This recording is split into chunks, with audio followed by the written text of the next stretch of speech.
ಆಗಿರ್ತಕ್ಕಂಥದ್ದು ಬಹಳ ಮಹತ್ವದ. ಈ ವರ್ಣಾಶ್ರಮ ಧರ್ಮದ ಒಂದು ವಿಸ್ಕಳಿತ ಆಗೋದ್ರೊಳಗಿಂದ ಏನಾಗ್ತದೆ, ಅನೇಕ ಪ್ರಕಾರಗಳ ಮಾನಸಿಕ ಒಂದೇನು ನಿರ್ಮಾಣ ಆಗ್ತಾವಲ್ಲ, ಕ್ಲೇಶಗಳ ನಿರ್ಮಾಣ ಆಗ್ತಾವೆ.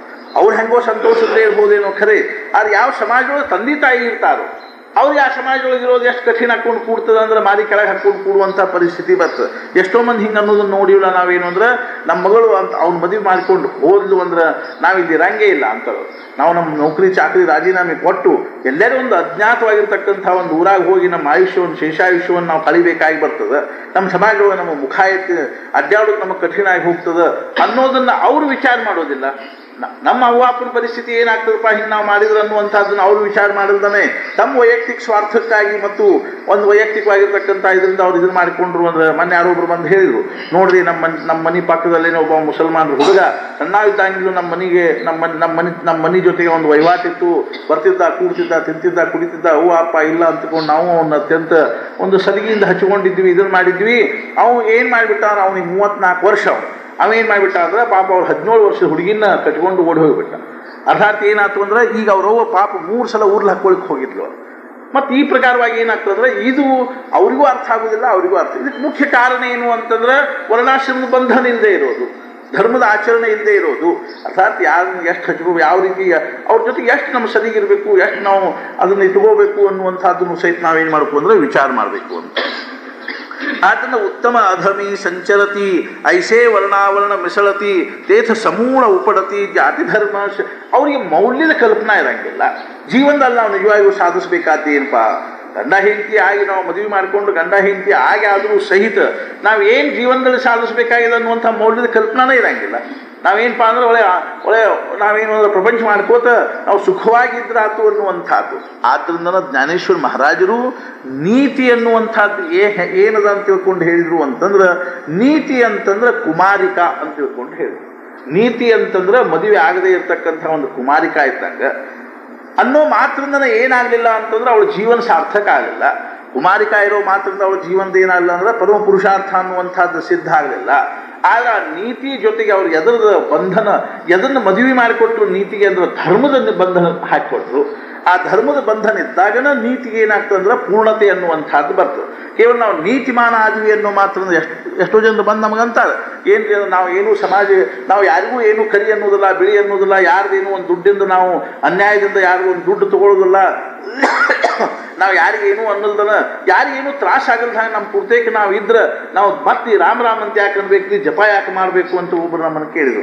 ನಮ್ಮ ಪೂರ್ತೇಕ ನಾವು ಇಲ್ಲೇನು, ನಾವು ಯಾರಿಗೇನು ತ್ರಾಸ ಕೊಡೋದಿಲ್ಲ, ಯಾರಿಗೇನು ಇದು ಮಾಡೋದಿಲ್ಲ, ನೀತಿಯಿಂದ ನ್ಯಾಯದಿಂದ ನಾವು ಇದ್ದೀವಿ ಅಂತಿದ್ದಾಗ ನಾವೊಂದು ಏನು ಹರ್ಕತ್ ಇಲ್ರಿ ಬೈ, ನಾವು ಅವಶ್ಯಕತೆ ಇಲ್ಲ, ನೀವು ಚಲೋ ಆಯ್ತು ಹಂಗಿದ್ಬಿಟ್ರಿ ಏನು ತಪ್ಪಿಲ್ಲ ಅಂತ ಕೂಡಲೇ ಇಷ್ಟೆಲ್ಲ ಹೇಳಿ ಮುಂದೊಂದು 5-10 ನಿಮಿಷಕ್ಕೆ ಏನು ಮಾಡ್ಕೊರಿ ಸಮಾಧಾನ ಅನಿಸುವಲ್ತು ಒಂದು ಹಂಗಂತ ಜಪ ಮಾಡ್ತೀವಿ ಅಂತ ಹೇಳಿ.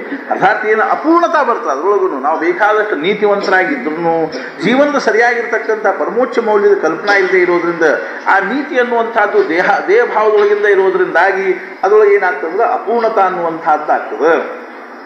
ಆದ್ದರಿಂದ ನಾನು ಹೇಳಿದಲ್ಲ, ನೀತಿ ಮತ್ತು ಧರ್ಮ ಇದ್ರದ್ದು ಏನು ಮಾಡಬೇಕು ಅಂತಂದ್ರೆ ಸೇಜ್ ಮಾಡಬೇಕು ಅಂತ ತಿಳ್ಕೊಂಡು ಮುಂದೊಂದು ವಾಕ್ಯ ಬರ್ತದಲ್ಲ, ನೀತಿ ಸಿ ಧರ್ಮ ಸೇಜು.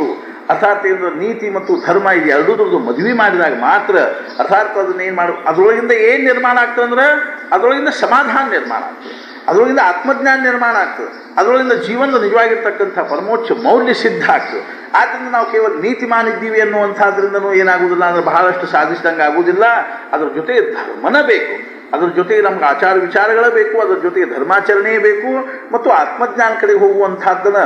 ನೀವು ಯಾಕೆ ಮದುವೆ ಆದ್ರಿ ಅಂತಂದ್ರೆ ನಾವಿಬ್ಬರೂ ಕೂಡಿಕೊಂಡು ಧರ್ಮಾಚರಣೆಯನ್ನು ಮಾಡಿ ನಾವು ಭಗವಂತನ ಸಾಕ್ಷಾತ್ಕಾರ ಮಾಡ್ಕೋಬೇಕು ಅನ್ನುವಂಥದ್ದು ನಮ್ಮ ಜೀವನದ ಮುಖ್ಯವಾಗಿರ್ತಕ್ಕಂಥ ಧ್ಯೇಯದ ಅಂತಂದ್ರೆ ಅವ್ರ ಪ್ರಪಂಚನೂ ಸಾರ್ಥಕ ಆಗ್ತದೆ, ಅವ್ರದ್ದು ಏನಾಗ್ತದೆ ಅಂತಂದ್ರೆ ಮದುವೆ ಮಾಡಿಕೊಂಡದ್ದು ಸಾರ್ಥಕ ಆಗ್ತದೆ. ಏನಿಲ್ಲರಿ ನಾವು ಸುಖವಾಗಿರಬೇಕು ಅಂತ ಮಾಡ್ಕೊಂಡಿವಿ ಅಂತಿದ್ರೆ ಆ ಸುಖ ಅನ್ನುವಂಥದ್ದು ಅವ್ರಿಗೆ ಆಗ್ಲಿಕ್ಕೆ ಶಕ್ಯನೇ ಇಲ್ಲ ಅಂತ.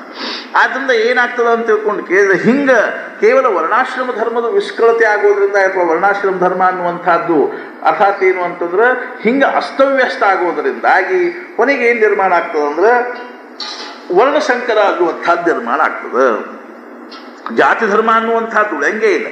ಅರ್ಥಾತ್ ಇವರೊಂದು ಧರ್ಮದವರು, ಅವರೊಂದು ಧರ್ಮದವರು, ಇವರೊಂದು ಸಂಪ್ರದಾಯದವರು, ಅವರೊಂದು ಸಂಪ್ರದಾಯವರು ಆದ ಕೂಡಲೇ ಅಲ್ಲ ಸಂಪ್ರದಾಯ ಬಿಟ್ಟುಕೋವಲ್ತಾ. ಗುರುಗಳಲ್ಲಿ ವ್ಯತ್ಯಾಸ ಎಷ್ಟು ಗಾದ್ಲೆ ಆಗ್ತದೆ ಮನ್ಯಾಗ. ಗಂಡನ ಗುರು ಬೇರೆ ಹೆಂಡತಿ ಗುರು ಬೇರೆ ಆಗಿಬಿಟ್ರು ಅಂದ್ರೆ ಗಟ್ಲೆ ಇರ್ತವೆ. ಮುಂಬೈದವ್ರೊಬ್ರು ಬಂದು ಹೇಳಿದ್ರು, ನಮ್ಗೆ ಎಷ್ಟದೇ ಖರೆ ಅನಿಸ್ತೀವಿ ಅಂತಂದ್ರೆ ಇವ್ರು ಗಂಡ ಮಹಾರಾಜರ ಶಿಷ್ಯ, ಹೆಂಡತಿ ಯಾರ ಶಿಷ್ಯರು ಅಂತಂದ್ರೆ ಅಕ್ಕ ಕಲಾವತಿ ಕಲಾವತಿಯವ್ರ ಶಿಷ್ಯರು.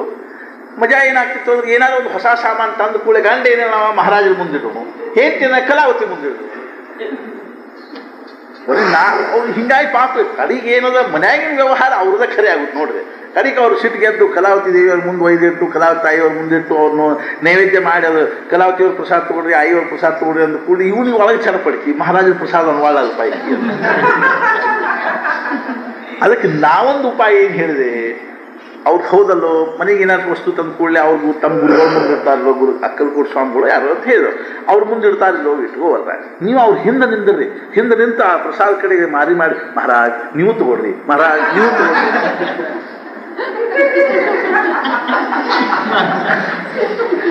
ಅನ್ಬೇಕು ಏನಾಗ್ತದೆ, ನಿಮ್ಮದು ಗುರುಗಳು ತಗೊಂಡವನ್ನು ಸಮಾಧಾನ ನಿಮಗೆ ಆಗ್ತದಿಲ್ಲ.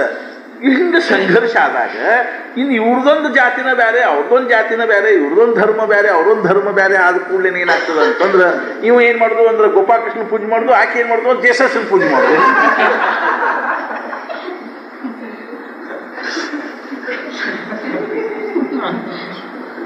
ದೊಡ್ಡ ಸಮಸ್ಯೆ ನಿರ್ಮಾಣ ಆಗ್ತದೆ ನೋಡ್ರಿ. ಏನು ಮಾಡೋದು? ಆದ್ರಿಂದ ಏನದ ಅಂತಂದ್ರೆ ಸಾಮಾನ್ಯವಾಗಿ ಸಂಘರ್ಷ ನಿರ್ಮಾಣವಾಗದೇ ಇರೋ ರೀತಿಯಲ್ಲಿ ಪ್ರಪಂಚ ಮಾಡಬೇಕು ಅನ್ನೋದು ಕಲ್ಪನಾ ಬರೋದಿಲ್ಲ ಇವರಿಗೆ.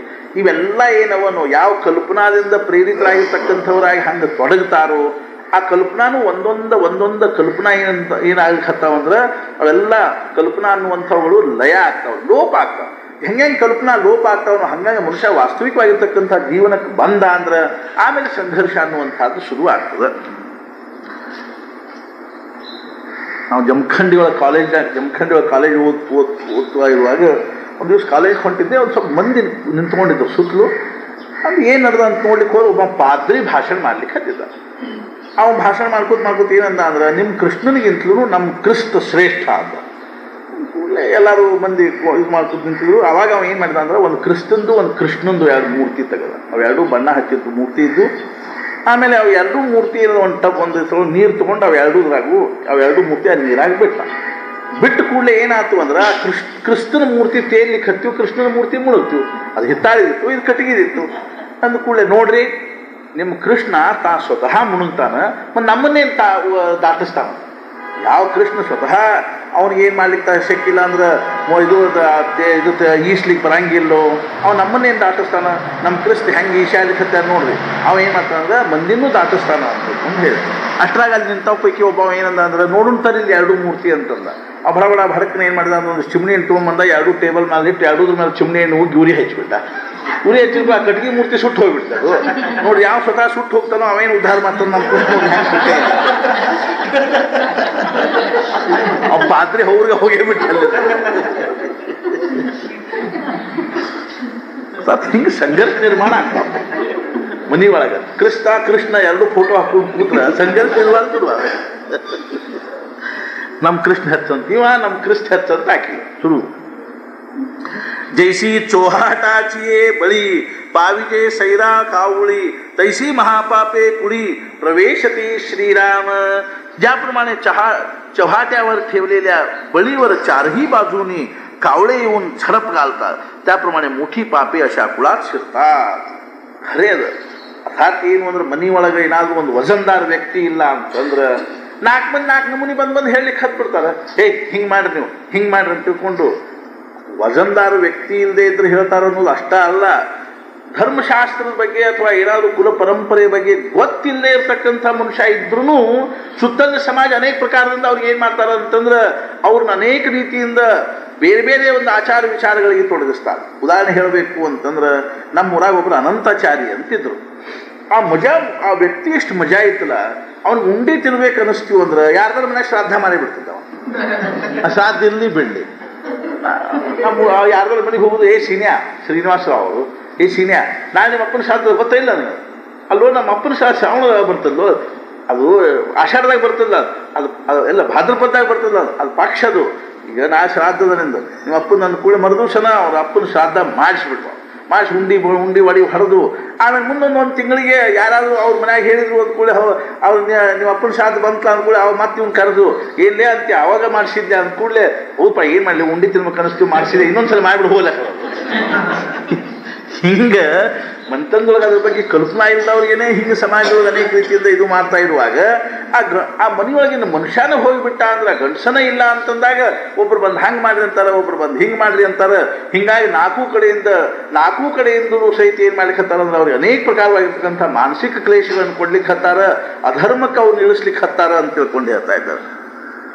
ಜೈಸಿ ಚೋಹಾತಾಚಿಯೇ ಬಲಿ ಬಾವಿಜೆ ಸೈರ ಕಾವುಳಿ ತೈಸಿ ಮಹಾಪಾಪೆ ಕುಳಿ ಪ್ರವೇಶತಿ.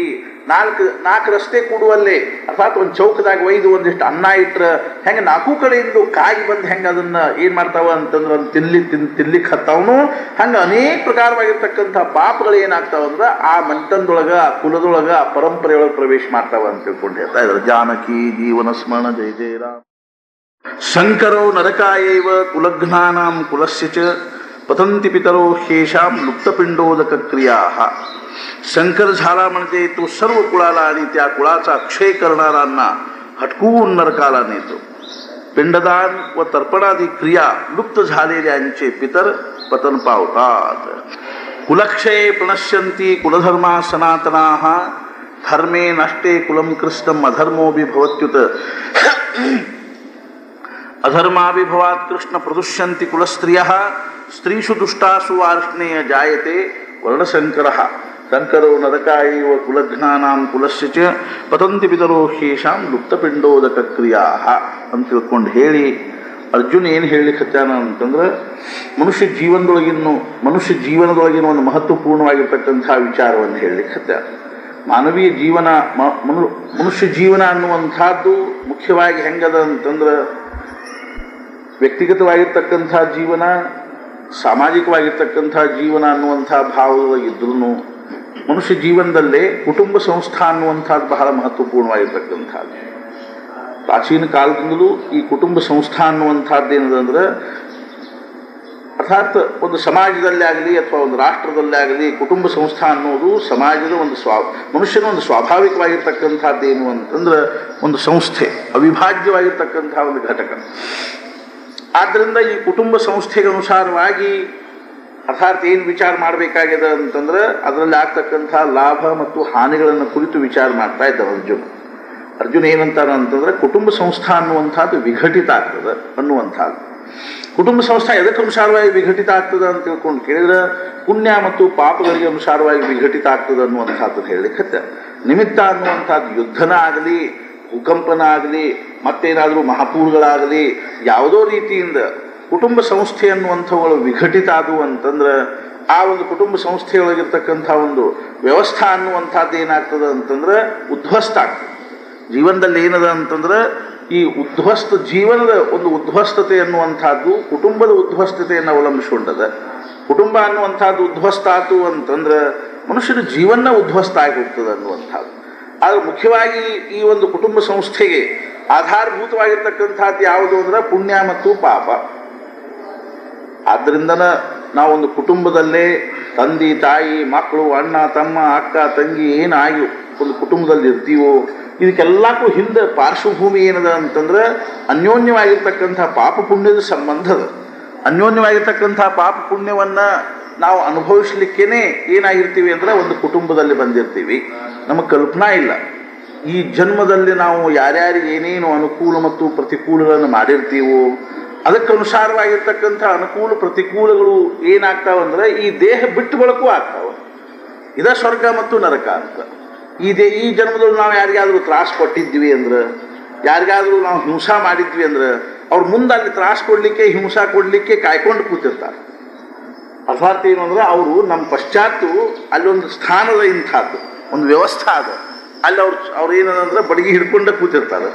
ನೀವು ಬಂದರೆ ಬರಲಿ ಅವ್ನು ನೋಡಿಬಿಡ್ತೀವಿ ಅಂತ ತಿಳ್ಕೊಂಡು ನಮಗೆ ಕಲ್ಪನಾ ಇಲ್ಲ. ನಮಗೆ ಅನಿಸ್ತದೆ ಏನು ಅಂತಂದ್ರೆ ಅವ್ನು ಮುಗಿಸ್ಬಿಟ್ರೆ ಮುಗೀತಪ್ಪ ಅಂತ. ಅವ್ನು ಮುಗಿಸ್ಬಿಟ್ರೆ ಮುಗಿಯೋದಿಲ್ಲ. ಅವ್ನ ಪರಂಪರೆ ಏನು ಮಾಡ್ತಾವೆ ಅಂದ್ರೆ ನಮ್ಮನ್ನು ಮುಗಿಸ್ಲಿಕ್ಕೆ ಅಲ್ಲಿ ಕೂತಿರ್ತಾವ. ಅಥವಾ ಈ ಜನ್ಮದೊಳಗನ ಮತ್ತೇನು ಮಾಡ್ತಿರ್ತಾನೆ ಅವ್ನಿಗೆ ಅವಕಾಶ ಇತ್ತು ಸಾಧ್ಯ ಆಗ್ತಿತ್ತು ಅಂತಂದ್ರೆ ಮುಂದೆ ನಾವು ತ್ರಾಸ ಕೊಡ್ಲಿಕ್ಕೆ ಹತ್ತಾನೆ. ಅರ್ಥಾತ್ ಈ ಜನ್ಮದೊಳಗೆ ನಾವು ಏನು ಮಾಡ್ತಾಂದ್ರೆ ಅಷ್ಟು ಎಷ್ಟು ಉದಾಹರಣೆ ಹೇಳ್ಬೋದು. ಈ ಜೀವನದೊಳಗೆ ನಮಗೆ ಏನಾದರೂ ಅವ್ಯಕ್ತವಾಗಿರ್ತಕ್ಕಂಥ ಶಕ್ತಿಗಳಿಂದ ತ್ರಾಸ ಆಗ್ತಿತ್ತು ಅಂತಂದ್ರೆ ಆ ಶಕ್ತಿಗಳಿಗೆ ನಾವು ಏನಾದರೂ ತ್ರಾಸ ಕೊಟ್ಟಿರ್ತೀವಿ. ಹೆಂಗೋ ಹಂಗೇನದ ಅಂತಂದ್ರೆ ಈ ಜೀವನದಲ್ಲಿ ನಾವೇನಾದರೂ ಅರ್ಥಾತ್ ಏನು ಅಂದ್ರೆ ಯಾರಿಗಾದರೂ ಸುಖ ಕೊಟ್ಟಿದ್ವಿ ಅಂತಂದ್ರೆ ಅಕಸ್ಮಾತ್ ಅವ್ರು ನಮ್ಗಿಂತಲೂ ಮುಂಚೆ ಹೋದ್ರು ಅಂತಂದ್ರೆ ಅವರಿಗೆ ನಮ್ಮ ಬಗ್ಗೆ ಇರ್ತಕ್ಕಂಥ ಒಂದು ಪ್ರೇಮದಿಂದ ಸದ್ಭಾವನೆಯಿಂದ ನಾವು ಕೊಟ್ಟಿರ್ತಕ್ಕಂಥ ಸುಖದ ಒಂದು ಅವ್ರಿಗೇನಾದರೂ ಋಣ ಅನ್ನಿಸ್ತಿತ್ತು ಅಂದ್ರೆ ಆ ಸುಖ ಮುಟ್ಟಿಸೋ ಸಲುವಾಗಿ ಅವ್ರು ಏನು ಮಾಡ್ತಾರೆ ಅಂದ್ರೆ ಅವ್ಯಕ್ತವಾಗಿರ್ತಕ್ಕಂಥ ದೇಹ ಮೂಲಕವಾಗಿಯೂ ನಮಗೆ ಅನುಕೂಲ ಮಾಡ್ತಿರ್ತಾರೆ. ಅಂಥವು ಎಷ್ಟು ಉದಾಹರಣೆಗಳು. ಅರ್ಥಾತ್ ಏನು ಅಂತಂದ್ರೆ ಅರ್ಥಾತ್ ತಾಯಿ ಸಾಯ್ತಾಳೆ ಅಥವಾ ಏನು ಸತ್ತು ಕೂಡ್ಲೇನೆ ಮಕ್ಕಳ ಮೇಲೆ ಅತಿಶಯ ಪ್ರೇಮ ಇತ್ತು ಅಂತಂದ್ರೆ ಆಕೆ ಏನು ಮಾಡ್ತಾಳೆ ಅಂತಂದ್ರೆ ಆ ಮಕ್ಕಳನ್ನ ಪಿಶಾಚ ರೂಪದೊಳಗೆ ಸಂರಕ್ಷಣೆ ಮಾಡ್ತಿರ್ತಾಳೆ. ಅಂಥವು ಎಷ್ಟೋ ಉದಾಹರಣೆಗಳು. ಬಾವಿಗೆ ಬೀಳ್ತಿರ್ತಾಗ ಮಕ್ಕಳು ಅಕಸ್ಮಾತ್ ಬಾವಿಗೆ ಬೀಳ್ತಿದ್ದು ಅಂತಂದ್ರೆ ಬೆಳಕಿನ ಬಂದದ್ದು ಒಂದು ಅವ್ಯಕ್ತ ಶಕ್ತಿ ಬಾಜುಗೆ ಸರಿಸ್ಬಿಡ್ತು, ಅದು ಅವ್ರ ತಾಯಿನೇ ಇರ್ತದೆ. ಹಿಂಗೆ ಏನಾಗ್ತದೆ ಅಂದ್ರೆ ಎಷ್ಟೋ ಸಲ ಪ್ರತ್ಯಕ್ಷವಾಗಿ ದೇಹ ರೂಪದಲ್ಲಿ ಬಂದಾದರೂ ಇದನ್ನು ಮಾಡ್ಬೋದು, ಸಂರಕ್ಷಣೆ ಮಾಡ್ಬೋದು. ಅಥವಾ ಏನು ಅಂತಂದ್ರೆ ದೇಹ ಕಾಣಿಸೋ ರೂಪದಲ್ಲಿ ಆದರೂ ಸಂರಕ್ಷಣೆ ಮಾಡ್ಬೋದು, ಕಾಣಿಸದೇ ಇರೋ ರೂಪದಲ್ಲಿ ಆದರೂ ಸಂರಕ್ಷಣೆ ಮಾಡ್ಬೋದು. ಯಾವುದೋ ರೀತಿಯಿಂದ ಏನು ಮಾಡ್ತಂದ್ರೆ ಸುಖ ಮತ್ತು ದುಃಖ ಅನ್ನುವಂಥವು ನಾವೇನು ಯಾರಿಗಾದರೂ ಕೊಟ್ಟಿರ್ತೀವೋ ಅವೆಲ್ಲ ಪ್ರತಿಯಾಗಿ ಏನಾಗ್ತಾವೆ ಅಂದರೆ ಯಾವುದೋ ಒಂದು ರೂಪವು ನಮಗೆ ಪ್ರಾಪ್ತ ಆಗ್ತಿರ್ತಾವೆ. ಎಷ್ಟೋ ಉದಾಹರಣೆಗಳನ್ನು ನಾವು ನೋಡ್ಬೋದು. ನಮ್ಮ ಊರಾಗ ಒಬ್ಬರಿದ್ದರು, ಅವರೊಬ್ಬರನ್ನ ಕುತ್ತಿಗೆ ಹಿಚಿಕಿ ಸಹಿ ಮಾಡಿಸ್ಕೊಂಡಿದ್ರು ಹೊಲದ ಸಲುವಾಗಿ. ಕುತ್ತಿಗೆ ಹಿಚಿಗೆ ಸಹಿ ಮಾಡಿಸ್ಕೊಂಡು ಹೊಲ ಏನದ ತಮ್ಮಂತೆ ಮಾಡಿಕೊಂಡು ಬಳಕ ಅವ್ರು ಇರೋ ತನಕನೂ ಮುದುಕವಿ ಮಾಸ್ತರ್ ನನ್ನ ಕುತ್ತಿಗೆ ಹಿಚಕ್ತಾನ್ರೋ ಅಂತ ಓದಿರ್ತಿದ್ರು. ನಾವು ಒಬ್ಬರು ಕುತ್ತಿಗೆ ಹಿಚಕಿದ್ರೆ ಅವ್ರು ನಮ್ಮ ಕುತ್ತಿಗೆ ಹಿಚಕಿದ್ರೆ ಬಿಡಂಗಿಲ್ಲ. ಅರ್ಥಾತ್ ಈ ಜನ್ಮದೊಳಗಡೆ ಹಿಚಕ್ತಾರೆ ಒಂದು, ಇಲ್ಲದೇ ಇದ್ರೆ ಮತ್ತೊಂದು ಯಾವುದಾದ್ರೂ ಅವ್ಯಕ್ತವಾಗಿ ಸೂಕ್ಷ್ಮವಾಗಿರ್ತಕ್ಕಂಥ ಒಂದು ಅವಸ್ಥಾದಲ್ಲಿ ನಾವು ಹೋದಾಗ ಅವ್ರು ಎಲ್ಲರೂ ಕಾಯ್ಕೋತ ಕೂತಿರ್ತಾರೆ.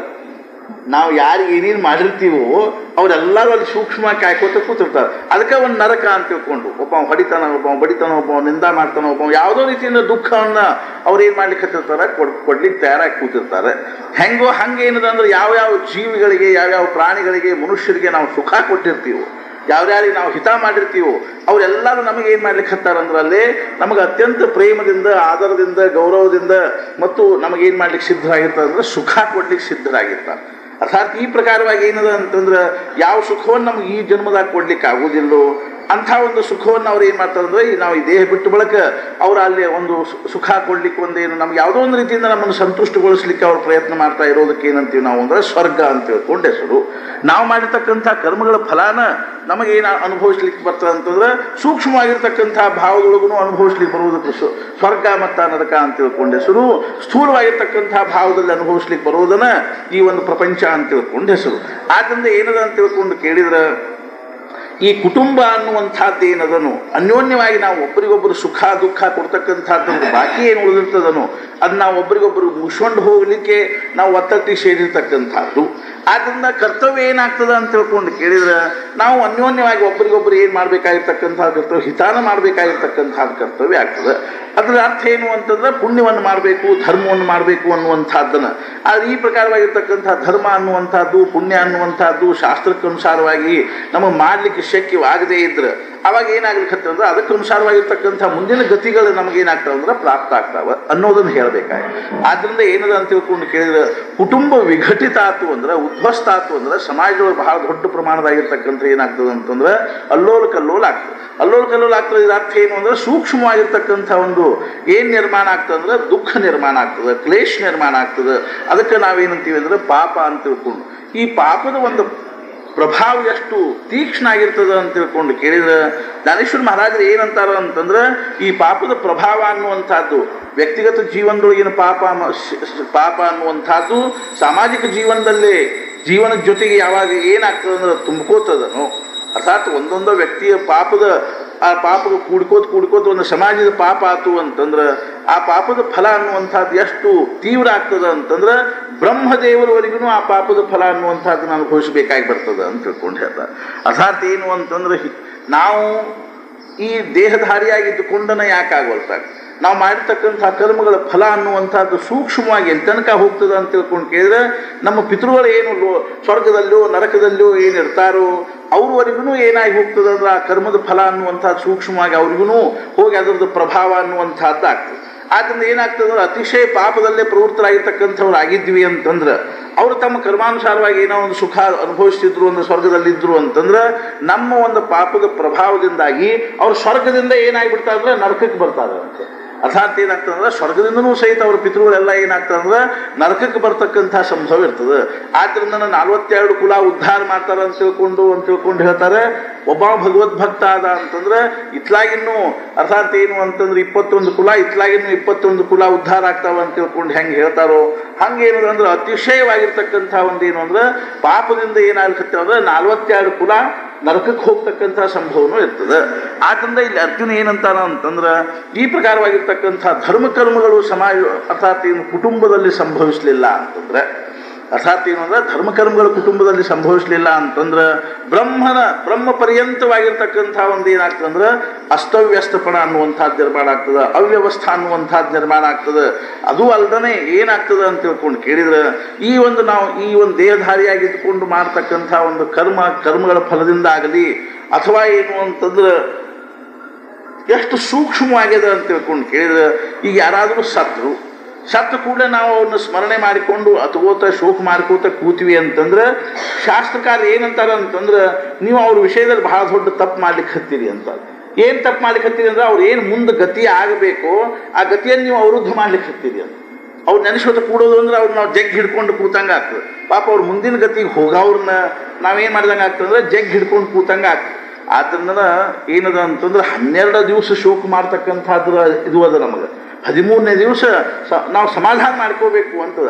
ಯಾಕಂದ್ರೆ 12 ದಿವಸದ ತನಕ ಅವ್ರು ಏನಂತಾರೆ ಅಂದ್ರೆ ಇಲ್ಲೇ ಇರ್ತಾರೆ. 12 ದಿವಸದ ತನಕ ಅವ್ರು ಇಲ್ಲೇ ಇರ್ತಾರೆ. ಆದ್ದರಿಂದ 12 ದಿವಸ ಆದ ಬಳಿಕ ಅವ್ರು ಏನು ಮಾಡ್ತಕ್ಕಂಥ ಮುಂದಿನ ಗತಿ ಅನ್ನುವಂಥದ್ದು ಎಷ್ಟು ಚಂದ ವ್ಯವಸ್ಥೆ ಅದ ಅಂತಂದ್ರೆ ಇದೆಲ್ಲ ಕರ್ಮದ ವ್ಯವಸ್ಥೆ ಹೆಂಗಿರ್ತದ ಅಂತಂದ್ರೆ ಅರ್ಥಾತ್ 3 ತಲೆಮಾರಿನ ಪಿತೃಗಳನ್ನು ನಾವು ಅಲ್ಲಿ ಏನು ಮಾಡ್ತಿರ್ತಾರೆ ಅಂದ್ರೆ ಪಿಂಡ ಮಾಡ್ತಿರ್ತಾರೆ. ಕೊನೆಗೆ 12ನೇ ದಿವಸ ಏನು ಮಾಡ್ತಾರೆ ಅಂತಂದ್ರೆ ಈ ಒಂದು ಯಾರು ಪಿತೃ ಯಾರು ತೀರ್ಕೊಂಡಿರ್ತಾರೋ ಅವ್ರ ಪಿಂಡವನ್ನು ಆ 3 ಪಿಂಡಗಳಿಗೆ ಸೇರಿಸಿ ಆ ಮುಂದಿನವ್ರನ್ನ ಏನು ಮಾಡಿಬಿಡ್ತಾರೆ ಅಂದ್ರೆ ಗತಿಗೆ ಅವ್ರನ್ನ ಪಿತೃಲೋಕಕ್ಕೆ ಅವ್ರನ್ನ ಮುಂದಿನ ಗತಿಗೆ ಕಳಿಸಿ ಇವ್ರನ್ನ ಏನು ಮಾಡ್ತಾರೆ ಅಂದ್ರೆ ಪಿತೃಲೋಕದೊಳಗೆ ಸೇರಿಸಿಬಿಡ್ತಾರೆ. ಆ 4ನೇದವ್ರು ದಾಟಿ ಹೋಗಿಬಿಡ್ತಾರೆ. ಇವ್ರನ್ನ ಹಿಡ್ಕೊಂಡು 3 ಮಂದಿ ಆಗಿಬಿಡ್ತಾರೆ. ಅರ್ಥಾತ್ ಏನು ಅಂದ್ರೆ ಈ 3 ಮಂದಿ ಏನಾಗ್ಬಿಡ್ತಾರೆ ಅಂತಂದ್ರೆ ಆ ಪಿತೃಲೋಕಕ್ಕೆ ಸಂಬಂಧಪಟ್ಟವ್ರು ಆಗ್ತಾರೆ. ಇದರ್ಥ ಏನು ಅಂದ್ರೆ ಅವ್ರು ಮುಂದೆ ಹೋದ್ರು ಅಂತ ತಿಳ್ಕೊಂಡು ಅರ್ಥ. ಅವಾಗ ನಾವು ಶೋಕ ಮಾಡ್ಲಿಕ್ಕೆ ಹತ್ತೀವಿ ಅಂತಂದ್ರೆ ಅವ್ರಿಗೆ ಮುಂದೆ ಹೋಗ್ತಕ್ಕಂಥ ಗತಿ ಅನ್ನುವಂಥದ್ದು ಅವ್ರ ವೃದ್ಧ ಆಗ್ತದೆ. ಹಂಗಾರೆ ಅವ್ರು ಸ್ಮರಣೆ ಮಾಡಿಕೋತ ನಾವು ಸ್ಮರಣೆ ಮಾಡಿದ್ರೂ ಸಹಿತ ಏನಾಗ್ತಂದ್ರೆ ಅವ್ರ ಗತಿ ಅನ್ನುವಂಥದ್ದು ಅವ್ರ ವೃದ್ಧ ಆಗ್ತದೆ. ಅಂದ್ಬೇಕು. ಹಂಗಾರೆ ಸತ್ಪುರುಷನ್ನ ಸದ್ಗುರುಗಳನ್ನ ಮಹಾರಾಜರನ್ನ ಅದು ಸ್ಮರಣೆ ಮಾಡಬಾರ್ದೇನು ಅಂದ್ರೆ ಇವ್ರನ್ನ ನಾವು ಸ್ಮರಣೆ ಮಾಡಿದ್ರೆ ಇವ್ರೊಳಗೆ ಎಂಥ ಸಾಮರ್ಥ್ಯ ಇರ್ತದಂದ್ರೆ ಇವ್ರು ನಮ್ಮನ್ನ ಮ್ಯಾಲೆ ಕೆಳ್ಕೊಂಡು ಹೋಗೋ ಸಾಮರ್ಥ್ಯ ಇರ್ತದೆ. ಆದ್ದರಿಂದ ಎಂಥವ್ರನ್ನ ನಾವು ನೆನೆಸಿ ಇದನ್ನ ಮಾಡಬೇಕು ಅಂದ್ರೆ ಅವ್ರನ್ನ ಕೆಳಗಿಳಿಯುವಂಥವ್ರನ್ನ ನಾವು ಸ್ಮರಣೆ ಮಾಡ್ಲಿಕ್ಕೆ ಹೋಗಬಾರ್ದು. ನಮ್ಮನ್ನ ಮ್ಯಾಲೆ ಜಗ್ಗವ್ರನ್ನ ಸ್ಮರಣೆ ಮಾಡಬೇಕು. ಅರ್ಥಾತ್ ಈ ಪ್ರಕಾರವಾಗಿ ಏನದಂದ್ರೆ ಶೋಕಾದಿಗಳನ್ನು ಮಾಡುವುದರಿಂದ ಅವ್ರ ಗತಿ ಅನ್ನುವಂಥದ್ದು ಅವ್ರ ವೃದ್ಧ ಆಗ್ತದೆ. ಆಮೇಲೆ ನಾವು ವರ್ಷಕ್ಕೊಮ್ಮೆ ಶ್ರಾದ್ದ ಪಕ್ಷ ಇತ್ಯಾದಿಗಳನ್ನು ಮಾಡ್ತೀವಲ್ಲ, ಇದೇನು ಅಂತ ತಿಳ್ಕೊಂಡು ಕೇಳಿದ್ರೆ ಅವ್ರ ವಿಷಯದಲ್ಲಿ ನಮ್ಮ ಕೃತಜ್ಞತೆಯನ್ನು ಸಮರ್ಪಣೆ ಮಾಡೋದ್ರದ್ದು ಒಂದು ಏನು ಅಂತಂದ್ರೆ ಭಾವ ಅದು. ಅವ್ರ ವಿಷಯದಲ್ಲಿ ಏನು ಅಂತಂದ್ರೆ ನಾವು ನಮ್ಮ ಕೃತಜ್ಞತೆಯನ್ನು ಸಮರ್ಪಣೆ ಮಾಡೋದ್ರಿಂದ ಅವ್ರಿಗೆ ಏನಾಗ್ತದೆ ಅಂದ್ರೆ ಸಮಾಧಾನ ಆಗ್ತದೆ ಅನ್ನುವಂಥ ದೃಷ್ಟಿಯಿಂದ. ಆದ್ದರಿಂದ ಇಲ್ಲಿ ಏನು ಹೇಳಲಿಕ್ಕೆ ಹತ್ತಾನ ಅಂತ ತಿಳ್ಕೊಂಡು ಕೇಳಿದ್ರೆ ಮುಖ್ಯವಾಗಿ ಕುಟುಂಬ ಸಂಸ್ಥಾ ಅನ್ನುವಂಥದ್ದು ಏನಾಗಬಾರ್ದು ಅಂದ್ರೆ ಉದ್ಧ್ವಸ್ತ ಆಗಬಾರ್ದು.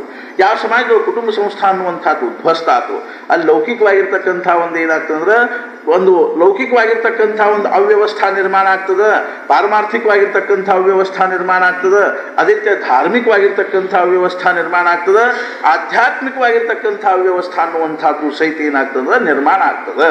ಆದ್ದರಿಂದ ಅಲ್ಲಿ ಏನಾಗುವುದಿಲ್ಲ ಅಂತಂದ್ರೆ ಪ್ರಶಸ್ತವಾಗಿರ್ತಕ್ಕಂಥ ಸಾಧನೆಯ ಮಾರ್ಗಗಳು ಇಲ್ದಂಗಾಗಿ ಆಧ್ಯಾತ್ಮಿಕವಾಗಿರ್ತಕ್ಕಂಥ ಅವ್ಯವಸ್ಥಾ ಅನ್ನುವಂಥದ್ದು ನಿರ್ಮಾಣ ಆಗ್ತದೆ. ಆದ್ದರಿಂದ ಇಲ್ಲಿ ಭಗವಂತ ಅರ್ಥಾತ್ ಅರ್ಜುನ ಏನಲ್ಲಿ ಕತ್ತಾನ ಅಂತಂದ್ರೆ ಶಂಕರೋ ನರಕಾಯವ ಕುಲಘ್ನಾನಾಂ ಕುಲಸ್ಯ ಪದಂತಿ ಪಿತರೋ ಶೇಷಾಂ ಲುಪ್ತಪಿಂಡೋದಕ ಕ್ರಿಯಾ. ಅರ್ಥಾತ್ ಸ್ವರ್ಗದಲ್ಲಿರ್ತಕ್ಕಂಥ ಪಿತೃಗಳು ಸಹಿತ ತಮಗೆ ಸಲ್ಲಿಸಬೇಕಾಗಿರ್ತಕ್ಕಂಥ ಕೃತಜ್ಞತೆಯ ರೂಪದಲ್ಲಿರ್ತಕ್ಕಂಥ ಪಿಂಡೋದಕಗಳನ್ನು ಸಲ್ಲಿಸದೇ ಇದ್ರೆ ಅಥವಾ ಆ ಕುಟುಂಬದೊಳಗೆ ಕೇವಲ ಪಾಪಗಳು ಮಾತ್ರ ಸಂಭವಿಸ್ತಿದ್ದು ಅಂತಂದ್ರೆ ಆ ಕುಟುಂಬಿಯರು ಏನಾಗ್ಲಿಕ್ಕೆ ಶಕ್ಯದ, ಆ ಪಿತೃಗಳು ಏನಾಗ್ಲಿಕ್ಕೆ ಶಕ್ಯದ ಅಂತಂದ್ರೆ ಸ್ವರ್ಗದಿಂದ ನರಕಕ್ಕೆ ಬಂದು ಹೋಗ್ಲಿಕ್ಕೆ ಶಕ್ಯದ ಅಂತ ತಿಳ್ಕೊಂಡು ಹೇಳ್ತಾ ಇದ್ದಾರೆ. ಆದ್ರಿಂದ मग कुळातया अशेखा आणि कुळघातका एरा नरका जाणे आधी श्रीराम. मग त्या संपूर्ण कुळाला आणि कुळघातकांना दोघांनाही नरकाला जावे लागते. अर्थात इष्टालदन ಏನಾಗ್ತಂದ್ರೆ त्या संपूर्ण कुळाला आणि कुळघातकांना दोघांनाही नरकात जावे लागते. ಆ ಕುಲ ಯಾವ ಕುಲದಲ್ಲೇ ಅರ್ಥಾತ್ ಏನು ಅಂದ್ರೆ ಧರ್ಮಾಚರಣೆಗೆ ಅವಕಾಶ ಇಲ್ದಂಗೆ ಯಾರು ಮಾಡಿರ್ತಾರೋ ಅವರು ಮತ್ತು ಆ ಕುಲದಲ್ಲಿರ್ತಕ್ಕಂಥವ್ರು ಇಬ್ಬರೂ ಕೂಡ ಏನು ಮಾಡಬೇಕಾಗಿ ಬರ್ತದೆ ಅಂದ್ರೆ ನರಕಕ್ಕೆ ಹೋಗಬೇಕಾಗಿ ಬರ್ತದೆ. ಇದಕ್ಕೆ ಪಾಪ ಅಂತ ಹೆಸರು. ಅರ್ಥಾತ್ ಏನಂದ್ರೆ ಸಮಾಜದ ಶಿಸ್ತನ್ನು ಭಂಗ ಮಾಡುವುದು ಅಂತ ಏನದನೋ ಅದು ಪಾಪ ಅಂತ ಆಗಿರೋದ್ರಿಂದಾಗಿ ಇದರೊಳಗಿಂದ ಏನಾಗ್ತದೆ ಅಂದ್ರೆ ಸಮಾಜದ ಶಿಸ್ತು ಅನ್ನುವಂಥದ್ದು ಭಂಗ ಆಗ್ತದೆ. ಏನು ಭಂಗ ಆಗ್ತದೆ ಅಂತಂದ್ರೆ ಅವ್ರ ಮನೆಯಲ್ಲಿ ಆಚರಿಸಬೇಕಾಗಿರ್ತಕ್ಕಂಥ ಧರ್ಮಾಚರಣೆಗಳಿಗೆ ನಾವು ಏನು ಮಾಡಿದಂಗೆ ಆಗ್ತದಂದ್ರೆ ಯಾರು ಆ ಕುಲದಲ್ಲಿ ಇರ್ತಕ್ಕಂಥ ಪುರುಷರನ್ನ ಕುಲದಲ್ಲಿರ್ತಕ್ಕಂಥ ಪ್ರಧಾನರನ್ನ ಯಾರು ಏನು ಮಾಡ್ತಾರೆ ಅಂದ್ರೆ ಸಂಹಾರ ಮಾಡ್ತಾರೋ ನಾಶ ಮಾಡ್ತಾರೋ ಅವ್ರು ಏನು ಮಾಡಿದಂಗೆ ಆಗ್ತಂದ್ರೆ ಆ ಮಂಟನದಲ್ಲಿ ಆಚರಿಸ್ಲಿಕ್ಕೆ ಯೋಗ್ಯವಾಗಿರ್ತಕ್ಕಂಥ ಆಚಾರ ವಿಚಾರಗಳಿಗೆ ಏನು ಮಾಡಿದಂಗೆ ಆಗ್ತದಂದ್ರೆ ಆತಂಕವನ್ನು ಉಂಟು ಮಾಡಿದಂಗೆ ಆಗ್ತದೆ ಅನ್ನೋದರಿಂದ. ಆದ್ದರಿಂದ ಎಷ್ಟು ಸೂಕ್ಷ್ಮವಾಗಿ ಇದ್ರದ್ದು ಇದು ಅದ ಅಂತ ತಿಳ್ಕೊಂಡು ಕೇಳಿದ್ರೆ ನಾವು ಮತ್ತೊಬ್ಬರ ಜೀವನದಲ್ಲಿ ಅರ್ಥಾತ್ ಏನು ಅಂತಂದ್ರೆ ಅವ್ರ ಮನುಷ್ಯನೊಳಗೆ ಯಾವುದೇ ಪ್ರಕಾರವಾಗಿರ್ತಕ್ಕಂಥ ಚಿಂತನೆಗೆ ನಾವು ಕಾರಣ ಆದಿವಿ ಅಂದ್ರೆ ಅವ್ರಿಗೆ ಆ ಚಿಂತನೆಯ ಫಲ ಏನಿದೆ ನಮಗೂ ಬಡ್ಕೋತದೆ. ಅರ್ಥಾತ್ ಏನು ಅಂದ್ರೆ ಅವ್ರ ಮನುಷ್ಯನಾಗ ಬರೀ ದುಃಖವನ್ನು ಅನುಭವಿಸುವಂಥ ಪರಿಸ್ಥಿತಿ ನಾವು ನಿರ್ಮಾಣ ಮಾಡಿದ್ವಿ ಅಂತಂದ್ರೆ ಆ ದುಃಖದ ಅವ್ರ ಜೀವನದಲ್ಲಿ ಅವ್ರ ಅರ್ಥಾತ್ ಏನು ಅಂತಂದ್ರೆ ಆ ದುಃಖದ ಚಿಂತನೆಯಿಂದಾಗಿ ಅಥವಾ ಆ ದುಃಖದ ಒಂದು ದುಃಖದಿಂದ ಉಂಟಾಗ್ತಕ್ಕಂಥದ್ದು ಏನೊಂದು ಫಲ ಅದನ್ನು ಅದನ್ನು ನಾವು ಸಹಿತ ಅನುಭವಿಸಬೇಕಾಗಿ ಬರ್ತದೆ. ಅವ್ರು ಯಾವ ಒಂದು ಫಲ ಅಂತ ಒಂದೇನು ಅಂತ ದುಃಖವನ್ನು ಅನುಭವಿಸಬೇಕಾಗಿ ಬರ್ತದನೋ ಆ ದುಃಖಕ್ಕೆ ನಾವು ಕಾರಣ ಆಗಿರೋದ್ರಿಂದಾಗಿ ನಮಗೂ ಆ ದುಃಖವನ್ನು ಅನುಭವಿಸಬೇಕಾಗಿ ಬರ್ತದೆ. ಖರೇನ ಅದು ಸಮಾಧಾನ ಅನ್ನಿಸ್ಲಿಕ್ಕೆ ಶಕ್ಯದ ಏನ್ರಿ? ಯಾವುದಾದ್ರೂ ಒಂದು ಜೀವನದ ದುಃಖವನ್ನು ನಿರ್ಮಾಣ ಮಾಡಿದ್ವಿ ಅಂತಂದ್ರೆ ನಮಗೆ ಸಮಾಧಾನ ಅನ್ನಿಸ್ಲಿಕ್ಕೇ ಶಕ್ಯ ಇಲ್ಲ. ಆದ್ರಿಂದ ಧರ್ಮರಾಜನ ಅಲ್ಲಿ ಏನು ಮಾಡ್ತಾರೆ, ಯಕ್ಷ ಒಂದು ಪ್ರಶ್ನೆ ಮಾಡ್ತಾನೆ. ಏನು ಪ್ರಶ್ನೆ ಮಾಡ್ತಾನೆ? ಕಿಂ ಶೂಲಂ, ಅರ್ಥಾತ್ ಮನುಷ್ಯನ ಜೀವನದಲ್ಲಿ ಶೂಲ ಯಾವುದಪ್ಪ, ಯಾವುದು ಅವನನ್ನು ಒಳಗಿಂದೊಳಗೆ ನೋಯಿಸುವಂಥದ್ದು ಚುಚ್ಚುವಂಥದ್ದು ಅದ ಅಂತ ತಿಳ್ಕೊಂಡು ಕೇಳಿದ್ರೆ ಏಕಾಂತೆಯ ಕೃತಂ ಪಾಪಂ ತಚ್ಛೂಲಂ. ಅರ್ಥಾತ್ ನಾವು ಯಾರ್ದಾದ್ರೂ ವಿಷಯದಲ್ಲಿ ಏನಾದರೂ ಒಂದು ಪಾಪವನ್ನು ಮಾಡಿದ್ವಿ ಅಂದ್ರೆ ಅವ್ರ ಮನಸ್ಸಿಗೆ ದುಃಖ ಆಗುವಂಗೆ ಮಾಡಿದ್ವಿ ಅಂದ್ರೆ ಕ್ಲೇಶ ಆಗುವಂಗೆ ಮಾಡಿದ್ವಿ ಅಂದ್ರೆ ಅವ್ರ ಜೀವನವನ್ನು ಅಸ್ತವ್ಯಸ್ತಗೊಳಿಸುವಂಗೆ ನಾವೇನಾದರೂ ಮಾಡಿದ್ವಿ ಅಂದ್ರೆ ಅದು ಯಾವುದೋ ಒಂದು ರೂಪದೊಳಗೆ ಏನಾಗ್ತಾ ಇರ್ತದೆ ನಮಗೆ ಶೂಲವಾಗಿ ಬಾಧಿಸ್ತಾ ಇರ್ತದೆ. ನಮ್ಮ ಮನಸ್ಸಿನಾಗ ಅದು ಶೂಲದಂತೆ ಬಾಧಿಸ್ತಾ ಇರ್ತದೆ ಅಂತ ತಿಳ್ಕೊಂಡಿರ್ತಾರೆ. ಮಗ ಕುಳ ತಯ ಅಶೇಖ ಆನಿ ಕುಳಘಾತಕ. ಆದ್ರಿಂದ ಏನದ ಅಂತ ತಿಳ್ಕೊಂಡು ಕೇಳಿದ್ರೆ ಮನುಷ್ಯರ ಭಾವನೆಗಳಿಗೆ ಅತಿಶಯ ಮಹತ್ವದ. ಮನುಷ್ಯರ ಭಾವನೆಗಳಿಗೆ ಏನದ ಅಂದ್ರೆ ಅತಿಶಯ ಮಹತ್ವದ. ಆದ್ರಿಂದ ನೋಡ್ರಿ ನೀವು ಏನಂತ ಹೇಳ್ಯಾರ ನಮ್ಮ ಶಾಸ್ತ್ರದಲ್ಲಿ ಅಂತಂದ್ರೆ ಯಾರಾದ್ರೂ ನಮ್ಗೆ ಊಟಕ್ಕೆ ಹಾಕಿದ ಕೂಡಲೇ ನಾವೇನು ಅನ್ಬೇಕಂತದಂದ್ರೆ ಅನ್ನದಾತ ಸುಖೀ ಭವ. ಒಂದು ಭಾವ ಮನುಷ್ಯನ ಒಂದು ಭಾವನಾ ಅದು. ಆದ್ರೆ ಆ ಭಾವನಾದ ಪರಿಣಾಮ ಎಷ್ಟಾಗ್ತದೆ ಅಂತಂದ್ರೆ ಅದರೊಳಗಿಂದ ನಿಜವಾಗಿಯೂ ಅವನಿಗೆ ಏನಾಗ್ತದೆ ಅಂದ್ರೆ ಹಿತ ಆಗ್ತದೆ, ಸುಖ ಆಗ್ತದೆ, ಸಮಾಧಾನ ಆಗ್ತದೆ. ಹೆಂಗೋ ಹಂಗೇನದ ಅಂತಂದ್ರೆ ತ್ರಾಸು ಕೊಟ್ಟು ಕೂಡಲೇ ಅವ್ರು ಸರ್ವನಾಶ ಆಗಲಿ, ಅವ್ರು ಹಾಳಾಗಿ ಹೋಗಲಿ, ಅವ್ರು ಆಗುವ ಹಂಗಾಗಲಿ ಇವ್ರೇನು ಭಾವನಾ ವ್ಯಕ್ತ ಮಾಡ್ತಾರೋ ಅದು ಪರಿಣಾಮ ಅವ್ರ ಮೇಲೆ ಆಗದೇ ಇರ್ತದೆ. ಆದ್ದರಿಂದ ಏನದು ಅಂತಂದ್ರೆ ಯಾರ ವಿಷಯದಲ್ಲಿ ನಾವು ಯಾವ ಭಾವವನ್ನು ವ್ಯಕ್ತ ಮಾಡ್ತೀವಿ. ಆದ್ದರಿಂದ ಉಪನಿಷತ್ಕಾರರು ಏನಂದ್ರು, ನಾವು ಏನು ಅನ್ಬೇಕು ಮುಂಜಾನೆ ಎದ್ದು ಕೂಡಲೇ ಮತ್ತು ರಾತ್ರಿ ಮಲ್ಕೊಳ್ಳೋ ಮುಂದೆ ದೇವ್ರ ಮುಂದೆ ಅಂತ ಏನನ್ಬೇಕು ಅಂದ್ರೆ ಸರ್ವೇ ಜನ ಸುಖಿನೋ ಭವಂತು, ಎಲ್ಲರೂ ಸುಖವಾಗಿರಲಿ, ಎಲ್ಲರೂ ಸರ್ವೇ ಜನ ಸುಖಿನೋ ಭವಂತು, ಸರ್ವೇ ಸಂತು ನಿರಾಮಯಾಹ, ಎಲ್ಲರೂ ಆರೋಗ್ಯವಂತರಾಗಿರಲಿ. ನಿರಾಮಯ ಅಂದ್ರೇನು? ಆಮಯ ಅಂದ್ರೆ ರೋಗ. ಸರ್ವೇ ಸಂತು ನಿರಾಮಯ ಸರ್ವೇ ಭದ್ರಾಣಿ ಪಶ್ಯಂತು, ಎಲ್ಲರೂ ಮಂಗಲವಾದದ್ದನ್ನು ನೋಡಿ. ಮಾ ಕಶ್ಚಿತ್ ದುಃಖ ಮಾಪ್ನುಯ, ಎಂಥ ಉದಾರ್ಥ ಭಾವ ನೋಡಿ. ಯಾರಿಗೂ ದುಃಖ ಆಗಬಾರ್ದು. ಮಾ ಕಶ್ಚಿತ್ ದುಃಖ ಮಾಪ್ನುಯ, ಇದೇನು ಸಾಮಾನ್ಯ ಭಾವ ಅಲ್ರಿ, ಇದು ಸಂತ್ರ ಅನ್ಲಿಕ್ಕೆ ಶಕ್ಯದ, ನಮ್ಮಂಥವ್ರು ಅನ್ಲಿಕ್ಕೆ ಶಕ್ಯ ಇಲ್ಲ. ಯಾಕಂತಂದ್ರೆ ಒಳಗೆ ಕುದೀತಿರ್ತದೆ ನೋಡಿ ನಮ್ಗೆ. ಅವ್ರ ದುಃಖ ಆದಾಗ ನಮಗೆ ಸಂತೋಷ ಆಗ್ತಿರ್ತದೆ. ಮತ್ತೊಬ್ಬರ ಸುಖ ನೋಡಿ ಸಂತೋಷ ಆಗೋದೇನದನು ಸತ್ಪುರುಷರದ ಲಕ್ಷಣ. ಮತ್ತೊಬ್ಬರ ಉನ್ನತಿ ನೋಡಿ, ಮತ್ತೊಬ್ಬರು ಉತ್ಕರ್ಷ ನೋಡಿ, ಮತ್ತೊಬ್ಬರು ಸುಖ ಪಡುವುದನ್ನು ನೋಡಿ ಸಂತೋಷ ಆಗುವುದೇನದನು ಅದು ಕೇವಲ ಸತ್ಪುರುಷರ ಲಕ್ಷಣ. ಮತ್ತೊಬ್ಬರಿಗೆ ದುಃಖ ಆಗೋದನ್ನು ನೋಡಿ ಆನಂದ ಆಗೋದು ನಮ್ಮ ಲಕ್ಷಣ. ಅರ್ಥಾತ್ ಏನು ಅಂತಂದ್ರೆ ಮತ್ತೊಬ್ಬರಿಗೆ ದುಃಖ ಆಗೋದು. ಆದ್ದರಿಂದ ಭರ್ತರಲ್ಲಿ ಒಂದು ಕಡೆ ಹೇಳಿದಲ್ಲ, ಸಮಾಜದೊಳಗೆ ಹೆಂಗೆ ಎಷ್ಟು ಪ್ರಕಾರದ ಜನ ಇರ್ತಾರೆ ಅಂತಂದ್ರೆ 4 ಪ್ರಕಾರದ ಜನ ಇರ್ತಾರೆ. ಮೊದಲನೇದವ್ರು ಯಾರು? 1ನೇ ನಂಬರ್ ಜನ ಯಾರು ಅಂತಂದ್ರೆ ನನಗೆ ದುಃಖ ಆದ್ರೆ ಆಗಲಿಪ್ಪ, ನನಗೆ ಕಷ್ಟ ಆದ್ರೆ ಆಗಲಿ, ನೀ ಸುಖವಾಗಿರು. ಇದು 1ನೇ ನಂಬರ್ನ ಜನ. ನಮ್ಮೊಳಗೆ ನಮ್ಮನ್ನು ನಾವು ನೋಡ್ಕೋಬೇಕು, ನಾವು ಯಾವ ನಂಬರ್ನಾಗ ಬರ್ತೀವಿ ಅಂತ, ಯಾವ ಕ್ಲಾಸ್ನಾಗ ಬರ್ತೀವಿ. 1ನೇ ಕ್ಲಾಸ್ ಯಾವುದು ಅಂತಂದ್ರೆ, ಫಸ್ಟ್ ಕ್ಲಾಸ್ ಯಾವುದು ಅಂತಂದ್ರೆ ನನಗೆ ಕಷ್ಟ ಆದ್ರೆ ಆಗಲಿ, ನನಗೆ ಆ ಸುಖ ಸಿಗದಿದ್ರೆ ಬಿಟ್ಕೊಳ್ತಕ್ಕ, ನೀನಾದರೂ ಅನುಭವಿಸು ಅನ್ನುವಂಥದ್ದು ಏನದನು, ಇದು 1ನೇ ನಂಬರ್. ಆಮೇಲೆ 2ನೇ ನಂಬರ್ ಏನು ಅಂದ್ರೆ ನಾನು ಸುಖವಾಗಿರ್ತೀನಿ, ನೀನು ಸುಖವಾಗಿರು. ಅರ್ಥಾತ್ ಏನಂದ್ರೆ ಇದು ಒಬ್ಬರಿಗೊಬ್ಬರು ಏನು ಅಂದ್ರೆ ಶೇರ್ ಇದೆ. ಅರ್ಥಾತ್ ಆ ಸುಖವನ್ನು ಹಂಚಿಕೊಂಡು ಉಪಭೋಗ ಮಾಡ್ತಕ್ಕಂಥ ಭಾವನಾ ಏನದನು ಇದು ಮಾನವೀಯ ಭಾವನಾ. ಅರ್ಥಾತ್ ಏನು ಅಂತಂದ್ರೆ ಸುಖವನ್ನು ಹಂಚಿಕೊಂಡು ಉಪಭೋಗ ಮಾಡ್ತಕ್ಕಂಥದ್ದು ಏನು ಅಂದ್ರೆ ಮಾನವೀಯ ಭಾವನಾ. ರಾಮಕೃಷ್ಣ ಪರಮಹಂಸರನ್ನ ಒಬ್ರು ಬಂದು ಏನು ಕೇಳಿದ್ರು, ಸಾಧು ಕಾ ಲಕ್ಷಣ ಕ್ಯಾ ಹೋತಾ ಹೈ ಅಂದ್ಕೊಳ್ಳಿ. ರಾಮಕೃಷ್ಣ ಪರಮಹಂಸರಿಗೆ ಏನು ಅನ್ನಿಸ್ತೀವಿ, ನಾನು ಪರೀಕ್ಷೆ ಮಾಡ್ಲಿಕ್ಕೆ ಬಂದಾನ ಅಂತ. ಅವಾಗ ಅವ್ರು ಏನಂದ್ರು तुम्ही बताओ, ನಿನ ಹೇಳು. ಅವೇನಂದ जो सहज भाव से प्राप्त है उसको खा के पड़े रहना ये साधु का लक्षण है. अंकुर ಒಮ್ಮೆ ರಾಮಚಂದ್ರ ಪರಮಹಂಸರು ಏನಂದ್ರು ये साधु का लक्षण नहीं है, ये तो कुत्ते का लक्षण है. ಏನು ಹಾಕ್ತಿರೋ ಅಂತ ತಿಂದ್ಕೊಂಡು ಬಿದ್ದುಕೊಂಡಿರೋದೇನದನೋ ಇದು ನಾಯಿ ಲಕ್ಷಣ ಅದ. साधु का लक्षण अंदर जो प्राप्त है उसको दूसरों को देकर उनको संतुष्ट करके बाद में जो बचा रहता है उसको खा के रहना साधु का लक्षण. ಅರ್ಥಾತ್ ತಮಗೆ ಪ್ರಾಪ್ತವಾಗಿರ್ತಕ್ಕಂಥದ್ದನ್ನ ಎಲ್ಲರಿಗೂ ಹಂಚಿ ಉಳಿದದ್ದನ್ನ ತಾನು ಉಪಭೋಗ ಮಾಡುವುದೇನದನೋ ಸಾಧುವಿನ ಲಕ್ಷಣ ಅಂತ ತಿಳ್ಕೊಂಡು ಹೇಳಿ. ಆದ್ರಿಂದ ಏನದ ಅಂತ ತಿಳ್ಕೊಂಡು ಕೇಳಿದ್ರೆ ಅರ್ಥಾತ್ ಏನು ಅದ, ತನಗೆ ಪ್ರಾಪ್ತವಾಗಿರ್ತಕ್ಕಂಥ ಸುಖವನ್ನ 4 ಮಂದಿ ಅನುಭವಿಸ್ಲಿ ಅನ್ನುವಂಥ ಭಾವದಿಂದ ಅವ್ರಿಗೆಲ್ಲರಿಗೂ ಕೊಟ್ಟು ಕುಂತಿದೇವಿ ಯಾವಾಗ ಏಕಚಕ್ರ ನಗರದಲ್ಲಿ ಭಿಕ್ಷಾ ಬಿಡ್ಕೊಂಡು ಬರ್ತಿದ್ರು 5 ಮಂದಿ ಪಾಂಡವರು. ಆವಾಗ ಮೊದಲು 1-2 ದಿವಸ ಕುಂತಿದೇವಿ ಏನು ಮಾಡಿದ್ರು, ಎಲ್ಲರಿಗೂ ಸಮಾನಾಗಿ ಹಂಚಿದ್ರು. ಭೀಮ ಅಂದ ಹಿಂಗಾಗಿ ನಮ್ಮ ಫಜಿತದ ಅಂತಂದ. ಅರ್ಥಾತ್ ಎಲ್ಲರ ಜೊತೆಗೂ ನಮ್ಮನ್ನು ಸೇರಿಸಿದ್ರೆ ಫಜಿತದ. ಧರ್ಮರಾಜ ಏನಂದ, ಹಿಂಗೆ ಮಾಡಬೇಡ ಅಂತ. ಹೆಂಗಿರ್ತದ ನೋಡ್ರಿ ಕೆಲವ್ರದ್ದು ಇರ್ತಾವ ಹೆಂಗೆ ಅಂತ ನನಗೆ ಆಶ್ಚರ್ಯ ಅನಿಸ್ತದೆ. ಒಂದು ಉದಾಹರಣೆ, ಲೋಕಮಾನ್ಯ ತಿಳಕರು ಮಂಡಾಲೆ ಜೈಲಿನೊಳಗಿದ್ದಾಗ ಅಲ್ಲಿ ಏನು ಮಾಡ್ತಿದ್ರು ಅಂತಂದ್ರೆ ಒಬ್ಬ ರಾಮಚಂದ್ರ ಕುಲಕರ್ಣಿಯನ್ನವ ಲೋಕಮಾನ್ಯ ತಿಳಕರಿಗೆ ಅಡಿಗೆ ಮಾಡ್ಲಿಕ್ಕಿದ್ದ. ಆ ಜೈಲ್ನಾಗ ಏನು ಮಾಡ್ತಿದ್ರು ಅಂದ್ರೆ ಲೋಕಮಾನ್ಯ ತಿಳಕರಿಗೆ ಕೊಡುವ ಅಕ್ಕಿ ಬೇರೆ ಇರ್ತಿದ್ದು, ಆ ಕುಲಕರ್ಣಿ ಕೊಡುವ ಅಕ್ಕಿ ಬೇರೆ ಇರ್ತಿತ್ತು. 1 ದಿವಸದ್ದು 2 ದಿವಸದ ಮಾತಿದ್ರೆ ನಾವು ಅನ್ಬೋದ್ರಿ. ಇದು 6 ವರ್ಷದ ಮಾತದ. ಇದು 6 ವರ್ಷದ್ದು. 4 ವರ್ಷ ಇದ್ದ ಅವ್ನು ಕುಲಕರ್ಣಿ, ಮುಂದೆ 2 ವರ್ಷ ಇರಲಿಲ್ಲವ, ಜೈಲ್ವಾಸ ಮುಗೀತು ಅವ್ನು ಹೋದ್. 4 ವರ್ಷದ ಮಾತು. ಅರ್ಥಾತ್ ಏನು ಮಾಡ್ತಿದ್ರು ಅಂದ್ರೆ ಆ ಕುಲಕರ್ಣಿ ಕೊಡುವ ಅಕ್ಕಿ ಹೆಂಗಿರ್ತಿತ್ತು ಅಂತಂದ್ರೆ ಅವ್ನು ದನ ಸಹಿತ ತಿಂತಿದ್ದಿಲ್ಲ, ಅಂಥ ಅಕ್ಕಿ ಇರ್ತಿತ್ತು. ಲೋಕಮಾನ್ಯ ತಿಳಕರಿಗೆ ಕೊಡುವ ಅಕ್ಕಿ ಹೆಂಗಿರ್ತಿತ್ತು ಅಂದ್ರೆ ಸಾಮಾನ್ಯವಾಗಿ ಅತ್ಯಂತ ಏನು ಅಂದ್ರೆ ಸಾಮಾನ್ಯ ಜನರು ತಿನ್ನುವಂಥ ಅಕ್ಕಿ ಇರ್ತಿತ್ತು. ಆದ್ರಿಂದ ಲೋಕಮಾನ್ಯ ತಿಳಕರು 1 ದಿವಸ ಅಕ್ಕಿ ನೋಡಿದವ್ರು ಏನಂದ್ರು, ಈ ಅಕ್ಕಿ ನೀನು ತಿನ್ನಬೇಡ ಅಂತ ಹೇಳಿ, ಈ ಅಕ್ಕಿ ನೀನು ತಿನ್ನಬೇಡ, ನನಗೇನು ಕೊಟ್ಟಾರೋ ಅದರೊಳಗೆ ಅನ್ನ ಮಾಡು, ಇಬ್ಬರೂ ಊಟ ಮಾಡೋಣ ಅಂತ ಹೇಳಿ. ಖರೆ ಎಂದು ನಿಮಗೆ ಹೇಳಿದ್ರೆ ಆಶ್ಚರ್ಯ ಅನಿಸ್ಬೋದು. 4 ವರ್ಷ ಆ ಪುಣ್ಯಾತ್ಮ ಅರ್ಧ ಹೊಟ್ಟಿ ಊಟ ಮಾಡಿದ್ರು. 1 ದಿವಸ ಅವ್ರ ಮನುಷ್ಯನಾಗ ಹಿಂಗೆ ಬರಲಿಲ್ಲ. ಏನು ಅಂತಂದ್ರೆ ಅರ್ಥಾತ್ ಏನದ, ಇವು ತನ್ನ ಅಕ್ಕಿ ತಾವು ಊಟ ಮಾಡ್ಕೋವಲ್ಲಕ್ಕ ನಮ್ಮ ಅಕ್ಕಿ ನಾವು ಊಟ ಮಾಡೋಣ ಅಂತ 1 ದಿವಸ ಅವ್ರ ಮನುಷ್ಯನಾಗ ಬರಲಿ. ಅದರಿಂದ ಸಾಧುನೇ ಇದ್ದರು. ಲೋಕಮಾನ್ಯ ತಿಳಕರು ಏನಿದ್ರು ಅಂದ್ರೆ ಸತ್ಪುರುಷರೇ ಇದ್ರು.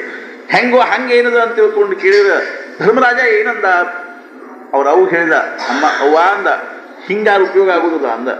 ಭೀಮನ ಮರ ಮರಗಿಸಿದಂಗೆ ಆಗ್ತಿದ್ ನಾವು. ಬಂದದ್ರೊಳಗೆ ಅರ್ಧ ಅವನಿಗೆ ಕೊಡು, ಉಳಿದ್ರಾಗ 4 ಭಾಗ ಮಾಡು ಅಂದ. 5 ಭಾಗ ಮಾಡು. ನಾವು ಸ್ವಲ್ಪ ತಿಂದ್ಕೊಂಡಿರ್ತೀವಿ, ನಮಗೆ ಎಷ್ಟು ಪ್ರಾಪ್ತ ಆಗ್ತೀವಿ ಅಷ್ಟಾದರೂ ಸಾಕು. ಭೀಮ ಹೊಟ್ಟೆ ತುಂಬ ಆಗಲಿ ಅನ್ನುವಂಥದ್ದು ಏನಿತ್ತು, ಹೊಟ್ಟೆ ತುಂಬನೂ ಎಲ್ಲಿ ಆಗ್ತಿತ್ತು. ಅವ್ನು ಹೊಟ್ಟೆ ತುಂಬ ಏಕಚಕ್ರ ನಗರದಾಗ 1 ದಿವಸ ಆಯ್ತು. ಎಂದ ಬಕಾಸುರನ್ನು ವಧ ಮಾಡಿದ್ದ ಅಲ್ಲ, ಗಂಟೆಗಟ್ಟಲೆ ಅದು ಭಿಕ್ಷಾದಾಗ ಬರ್ತದೆ ನಿಂತ್ಕೊಳ್ತಾರೆ. ಹೆಂಗೋ ಹಂಗೆ ಏನದಂದ್ರೆ ನಾನೂ ಸುಖವಾಗಿರ್ತೀನಿ, ನೀನೂ ಸುಖವಾಗಿರು ಅನ್ನುವಂಥದ್ದು ಏನದಂದ್ರೆ ಮಾನವೀಯ ಭಾವ. ಆದ್ದರಿಂದ ರಾಮಕೃಷ್ಣ ಪರಮಹಂಸರು ಏನಂದ್ರು, ಸಾಧುವಿನ ಲಕ್ಷಣ ಏನು ಅಂದ್ರೆ ತನಗೆ ಪ್ರಾಪ್ತವಾಗಿರ್ತಕ್ಕಂಥದ್ದನ್ನು ಹಂಚಿ ಉಳಿದ್ರೆ ತಾನು ಸೇವಿಸ್ತಕ್ಕಂಥದ್ದು ಸಾಧುವಿನ ಲಕ್ಷಣ ಅಂತ. ಆಮೇಲೆ 3ನೇ ನಂಬರ್ ಎಂಥವ್ರು ಅಂತ ತಿಳ್ಕೊಂಡು ಕೇಳಿದ್ರೆ, ನೀ ಹೆಂಗರೆ ಯಾಕೆ ತಿಳ್ಕೊಳ್ಳಪ್ಪ, ನಾವು ಸುಖವಾಗಿದ್ರೆ ಸಾಕು ಅಂತ. ನಿಂದ್ಯಾಕೆ ನಾವು ತಲೆಗೆ ಹಚ್ಚಿಕೊಳ್ಳು, ನಿನ್ನ ಸಲುವಾಗಿ ನಾ ಯಾಕೆ ವಿಚಾರ ಮಾಡೋಣ, ನಿನಗೆ ಸಿಗಲಿ ಬಿಡಲಿ, ನೀ ಇರು ಅಥವಾ ಸಾಯು, ನೀ ಹೆಂಗಾರೆ ಯಾಕೆ ಇರ್ಕೋವಲ್ಲಕ್ಕ, ನಾನೊಬ್ಬ ಸುಖವಾಗಿದ್ದರೂ ಸಾಕು ಅನ್ನುವಂಥದ್ದು ಪಶುವಿನ ಲಕ್ಷಣ ಇದು, ಪಾಶುವಿ ಭಾವ. ಇದಕ್ಕೂ ಮುಂದೆ ಒಂದು ಅವಸ್ಥಾ ಅದು. ಅದನ್ನು ಭರ್ತರು ಹೇಳಿದಾನ, ತೇಕೇನ ಜಾನಿ ಮಹೇ, ಅವ್ರು ಯಾರು ನನಗೆ ಗೊತ್ತಿಲ್ಲ. ಹೆಂಗೆ ಅಂತಂದ್ರೆ ನನ್ನ ಮನೆ ಪ್ರಕಾರ ಸುಟ್ಟು ಹೋಗುವಲ್ತಾಕ, ನಿನ್ನ ಮನೆಗೆ ಬೆಂಕಿ ಹಚ್ಚೇ ತೀರ್ತೀನಿ ಅಂತಕ್ಕಂಥವ್ರು. ನನಗೆ ಹಾನಿ ಆದರೂ ಅಡ್ಡಿ ಇಲ್ಲ, ನಿನ್ನ ಸರ್ವನಾಶ ಮಾಡ್ತೀನಿ ಅನ್ನುವಂಥ ಭಾವ ಏನದನೋ ಇದು ತೇಕೇನ ಜಾನಿ ಮಹೇ. ಅವ್ರ ಮನುಷ್ಯರೋ ರಾಕ್ಷಸರೋ ಅಥವಾ ಪಶುಗಳೋ ಅನ್ನೋದು ನನಗೇನು ತಿಳಿದಿಲ್ಲ ಅಂತ ತಿಳ್ಕೊಂಡು ಹೇಳ್ತಾನೆ. ಹೆಂಗೋ ಹಂಗೇನದ ಅಂತ ತಿಳ್ಕೊಂಡು ಕೇಳಿದ್ರೆ ಅರ್ಥಾತ್ ಈ ಒಂದು ಪಾಪ ಮತ್ತು ಪುಣ್ಯದ ವ್ಯವಸ್ಥೆ ಅನ್ನುವಂಥದ್ರೊಳಗಿಂದನ ಜೀವನ ನಿರ್ಮಾಣ ಆಗ್ತದೆ. ಆದ್ದರಿಂದ ಏನದ ಅಂತ ತಿಳ್ಕೊಂಡು ನಮ್ಮ ಧರ್ಮಶಾಸ್ತ್ರಕಾರರು ಎಷ್ಟರೇ ಸೂಕ್ಷ್ಮವಾಗಿ ಇದನ್ನು ವಿವೇಚನೆ ಮಾಡಿ ಹೇಳಿದಾರ ಅಂತಂದ್ರೆ ಅರ್ಥಾತ್ ನಾವು ನಮ್ಮ ಜೀವನದಲ್ಲಿ ಅನುಭವಿಸ್ತಕ್ಕಂಥದ್ದು ಪ್ರತಿಯೊಂದರ ಹಿಂದೂ ಏನೋ ಒಂದು ಸೂಕ್ಷ್ಮವಾಗಿರ್ತಕ್ಕಂಥ ಭಾವದ. ಆದ್ದರಿಂದ ಏನದ ಅಂತ ತಿಳ್ಕೊಂಡು ಕೇಳಿದ್ರೆ ಸ್ವರ್ಗ ನರಕ ಇವೆಲ್ಲ ಏನವ ಅಂತಂದ್ರೆ ನಮ್ಮ ಭಾವನೆಯೊಳಗಿಂದ ನಿರ್ಮಾಣವಾಗ್ತಕ್ಕಂಥವುಗಳು. ಆದ್ದರಿಂದ ಇಲ್ಲಿ ಏನಂತಾರೆ ಅಂತಂದ್ರೆ ಮಗ त्या ಸಂಪೂರ್ಣ ಕುಳಾಲ आणि ಕುಳಘಾತಕನ್ನ दोघांनाही ನರಕಾಲ ಜಾವೇಲಾಗ್ತದೆ. ನಾವು ಯಾರಿಗೆ ದುಃಖ ಕೊಡ್ತೀವೋ ಅವರು ಅಥವಾ ಯಾರಿಗೆ ನಾವು ಕ್ಲೇಶವನ್ನು ಉಂಟು ಮಾಡ್ತೀವಿ, ಯಾರು ಜೀವನದಲ್ಲೇ ಪಾಪಕ್ಕೆ ಅವಕಾಶ ಮಾಡಿಕೊಡ್ತೀವೋ. ಆದ್ರಿಂದ ಏನದ ಅಂತ ತಿಳ್ಕೊಂಡು ಕೇಳಿದ್ರೆ ನಾವು ಮೋಸ ಹೋಗಬಾರ್ದು, ನಾವು ಮತ್ತೊಬ್ಬರಿಗೂ ಸಹಿತ ಆಗಬಾರ್ದು, ಮೋಸ ಮಾಡಬಾರ್ದು ಮತ್ತು ಮೋಸ ಹೋಗಬಾರ್ದು. ಹೆಂಗೋ ಹಂಗೇನದ ಅಂತಂದ್ರೆ ಸ್ವತಃ ನಾವು ಪಾಪವನ್ನು ಮಾಡಬಾರ್ದು ಮತ್ತು ಪಾಪ ಮಾಡಲಿಕ್ಕೆ ಅವಕಾಶನೂ ಮಾಡಿಕೊಡ್ಬಾರ್ದು, ಪಾಪಾಚರಣೆ ಉಂಟಾಗಲಿಕ್ಕೆ ಅವಕಾಶನೂ ಮಾಡಿಕೊಡ್ಬಾರ್ದು. ಯಾರ್ದಾದ್ರೂ ಜೀವನದಲ್ಲಿ ನಾವು ಯಾವುದಾದ್ರೂ ಒಂದು ಕುಟುಂಬದೊಳಗೆ ಅರ್ಥಾತ್ ಧರ್ಮಾಚರಣೆಗೆ ಪ್ರತಿಕೂಲವಾಗುವಂತಹ ಒಂದು ವಾತಾವರಣ ನಿರ್ಮಾಣ ಮಾಡಿದ್ವಿ ಅಂತಂದ್ರೆ ಅವರು ನಮ್ಮ ಸಲುವಾಗಿ ಅಥವಾ ನಮ್ಮ ನಿಮಿತ್ತದಿಂದ ಅವರು ಧರ್ಮವನ್ನು ಆಚರಿಸದೇ ಇದ್ರೆ ಅವ್ರು ಮಾಡಿರೋ ಪಾಪಕ್ಕೆ ನಾವು ಬಲಿಯಾಗಬೇಕಾಗುತ್ತೆ, ನಾವು ಅದಕ್ಕೆ ಕಾರಣ ಆಗಬೇಕಾಗಿ ಬರ್ತದೆ. ನಮ್ಮ ನಿಮಿತ್ತ ನಮ್ಮ ಸಲುವಾಗಿ ಅವ್ರ ಜೀವನದಲ್ಲಿ ಏನಾದರೂ ಏನು ಅಂತಂದ್ರೆ ಅಧರ್ಮದ ಆಚರಣೆ ಎನ್ನುವಂಥದ್ದು ಅವ್ರ ಜೀವನದಲ್ಲಿ ಅನಿವಾರ್ಯವಾಗಿ ಒದಗಿ ಬಂತು ಅಂತಂದ್ರೆ ಅವ್ರ ಅಧರ್ಮಕ್ಕೆ ನಾವು ಕಾರಣ ಆಗ್ತೀವಿ ಮತ್ತು ನಾವು ಏನು ಮಾಡ್ತೀವಿ ಅಂತಂದ್ರೆ ಅನುಭವಿಸಬೇಕಾಗಿ ಬರ್ತದೆ. ಅದೇ ರೀತಿಯಾಗಿ ಇದಕ್ಕೆ ಪ್ರತಿಯಾಗಿ ಯಾರ ಜೀವನದಲ್ಲಿ ನಾವು ಧರ್ಮಾಚರಣೆಗೆ ಕಾರಣ ಆಗ್ತೀವೋ ಆ ಧರ್ಮದೊಳಗೂ ನಮಗೆ ಪಾಲು ಬರ್ತದೆ. ಅರ್ಥಾತ್ ಏನಂದ್ರೆ ಆ ಧರ್ಮಕ್ಕೆ ನಾವು ನಿಮಿತ್ತ ಆಗ್ತೀವಿ. ಆದ್ದರಿಂದ ಏನದ ಅಂತ ತಿಳ್ಕೊಂಡು ಕೇಳಿದ್ರೆ ಒಬ್ಬ ಸಾಧಕ ಏನಾದ, ಸಾಧಕನ್ರಿ ಸಾಧು ಅನ್ರಿ ಮಧುಕರಿ ಮಾಡಿಕೊಂಡು ಊಟ ಮಾಡಿಕೊಂಡು ತಂದೇನಾದ್ರೂ ಸಾಧನೆ ಮಾಡ್ತಿದ್ದ ಅಂತಂದ್ರೆ ಆ ಮಧುಕರಿ ಹಾಕೋರಿಗೂ ಸಹಿತ ಏನು ಬರ್ತಂದ್ರೆ ಅವನ ಸಾಧನೆ ಒಳಗಿಂದ ಕಿಂಚಿದ ಅಂಶ ಪ್ರಾಪ್ತ ಆಗ್ತದೆ. ಅರ್ಥಾತ್ ಏನಂದ್ರೆ ಅವ್ನ ಸಾಧನೆಗೆ ಅನುಕೂಲ ಆಗಿರೋದ್ರಿಂದಾಗಿ. ಆದ್ರಿಂದನ ಗೃಹಸ್ಥಾಶ್ರಮಗಳದ್ದು ಬಹಳ ದೊಡ್ಡ ಒಂದು ಇದು ಏನು ಅಂದ್ರೆ ಎಲ್ಲ ಒಂದು ಇದರಲ್ಲಿ ಆಶ್ರಮದಲ್ಲೇ ಗೃಹಸ್ಥಾಶ್ರಮ ಶ್ರೇಷ್ಠವಾದ್ದು ಅಂತ ಹೇಳ್ತಾರೆ. ಎಲ್ಲ ಆಶ್ರಮಗಳಲ್ಲಿ ಗೃಹಸ್ಥಾಶ್ರಮ ಶ್ರೇಷ್ಠವಾಗಿರ್ತಕ್ಕಂಥದ್ದು. ಯಾಕಂತಂದ್ರೆ ಎಲ್ಲ ಆಶ್ರಮಕ್ಕೂ ಆಧಾರಭೂತವಾಗಿರ್ತಕ್ಕಂಥದ್ದು. ಸನ್ಯಾಸಿಗಳಿಗೂ ಆಧಾರ, ಬ್ರಹ್ಮಚಾರಿಗಳಿಗೂ ಆಧಾರ, ವಾನಪ್ರಸ್ಥರಿಗೂ ಆಧಾರವಾಗಿರ್ತಕ್ಕಂಥದ್ದು ಯಾವುದು ಅಂದ್ರೆ ಗೃಹಸ್ಥಾಶ್ರಮ. ಆದರೆ ಇವಾಗ ಆ ಗೃಹಸ್ಥಾಶ್ರಮಗಳ ಪರಿಸ್ಥಿತಿ ಏನಾಗಲಿದೆ ಅಂತಂದ್ರೆ ಎಲ್ಲ ಆಶ್ರಮಗಳನ್ನು ನುಂಗಿ ತಾವ ಗಟ್ಟಿ ಆಗಿ ಹತ್ಬಿಟ್ಟಾರ. ಎಲ್ಲಾರ್ದು ಕಸ್ಕೊಂಡು ತಾವ ಬಂದೋಬಸ್ತ್ ಆದ್ರೆ ಪಾಪ ಉಳಿದದ್ದು ಏನು ಮಾಡ್ಬೇಕಿಲ್ಲ. ಅರ್ಥಾತ್ ಏನು ಅಂದ್ರೆ ಮನೆಗೆ ಬಂದವ್ರಿಗೆ ಭಿಕ್ಷಾ ಹಾಕಂಗಿಲ್ಲ, ಅತಿಥಿ ಅಭ್ಯಾಗತರದ ಸೇವಾ ಶುಶ್ರೂಷ ಮಾಡಂಗಿಲ್ಲ. ಅರ್ಥಾತ್ ತಮ್ಮದ ತಾವು ಇದನ್ನು ಮಾಡಿಕೊಂಡು ತಾವ ಅದನ್ನ ಏನು ಅಂತಂದ್ರೆ ಇದು ಹಾಕೋತ ಹೋದ್ರೆ ಉಳಿದ ಎಲ್ಲ ಆಶ್ರಮಗಳ ಪಾಪದ ಹೊರಿನೂ ಸಹಿತ ಅವ್ರ ಮೇಲನ ಬಂದ್ಬಿಡ್ತದ ಅಂತ. ಈಗ ಯಾವುದಾದ್ರೂ ಒಬ್ಬ ಸನ್ಯಾಸಿಗೆ ಅಥವಾ ಭಿಕ್ಷುಕ ಬ್ರಹ್ಮಚಾರಿ ಇದ್ದಾನ, ಊರಾಗ ಸಾಧನೆ ಮಾಡ್ಕೊಂಡಿದ್ದಾನ, ಸನ್ಯಾಸಿ ಇದ್ದಾನ, ಊರಾಗ ಏನಾದ್ರು ತಂದೇನು ಧ್ಯಾನ ಧಾರಣ ಮಾಡ್ಕೊಂಡಿದ್ದಾನ, ಅವನನ್ನು ನಾವು ಸಂರಕ್ಷಣೆ ಮಾಡದೇ ಇದ್ರೆ ಅವನು ಪೂರ್ತೇಕ ಅವ ಅರ್ಥಾತ್ ಅನಾಥ ಆಗಿ ಸತ್ತ ಅಂದ್ರೆ ಅದ್ರದ್ದು ಎಲ್ಲ ಫಲ ಅನ್ನುವಂಥದ್ದು ಏನಂದ್ರೆ ಆ ಊರಾಗಿನ ಎಲ್ಲ ಗೃಹಸ್ಥಾಶ್ರಮಗಳ ತಲೆ ಮೇಲೆ ಬೀಳ್ತದೆ.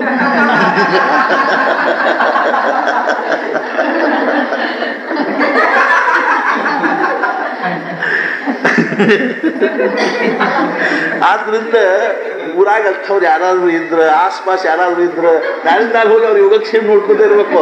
ಆರಾಮ್ ಇದ್ದಿರಪ್ಪ ವರ ನೀವು ಹೆಂಗೆ ಇರ್ಬೋದಾಗ ನಮಗೆ ತ್ರಾಸದ. ಅದು ಹಿಂದಿನ ಕಾಲದಲ್ಲಿ ಪದ್ಧತಿ ಇತ್ತು. ಮಧ್ಯಾಹ್ನದಲ್ಲಿ ಬ್ರಹ್ಮಯಜ್ಞ ವೈಶ್ವದೇವ ಪೂಜಾದಿಗಳಾದ ಬಳಿಕ ಒಂದು 10 ನಿಮಿಷ ಅಂಗಳದಾಗ ನಿಂತ್ಕೊಂಡು ಯಾರಾದರೂ ಅತಿಥಿ ಅಭ್ಯಾಗತರು ಬರ್ತಾರೇನು ಅನ್ನೋದನ್ನು ನೋಡಿ ಅವ್ರಿಗೆ ಊಟಕ್ಕೆ ಹಾಕಿ ತಾವು ಊಟ ಮಾಡಬೇಕಾಗಿರ್ತಕ್ಕಂಥದ್ದೇನಿತ್ತು ಅಂದ್ರೆ. ಆದ್ರಿಂದ ನಾವು ಶಿವಮೊಗ್ಗಕ್ಕೆ ಹೋದಾಗ ಅಲ್ಲಿ ಒಂದು ವಾಸ್ತುಶಾಂತಿಗೆ ಹೋದಾಗ ವಾಸ್ತುಶಾಂತಿ ಮಾಡಿಸ್ಲಿಕ್ಕೆ ಬಂದಿರೋ ಭಟ್ರು ಅವರು 4 ಮಾತು ಹೇಳ್ರಿ ಅಂದ್ಕೊಳ್ಳಿ. ಅವ್ರು ಏನಂದ್ರು, ಗೃಹಸ್ಥಾಶ್ರಮಗಳ ಮನೆ ಎದಕ್ಕೆ ಕಟ್ಟಬೇಕು ಅಂತಂದ್ರೆ ಅತಿಥಿ ಅಭ್ಯಾಗತರ ಒಂದೇನು ಅಂತಂದ್ರೆ ಆತಿಥ್ಯ ಮಾಡೋದಕ್ಕಾಗಿ ಮುಖ್ಯ ಉದ್ದೇಶ ಮನೆ ಕಟ್ಟೋದಿರ್ಬೇಕು.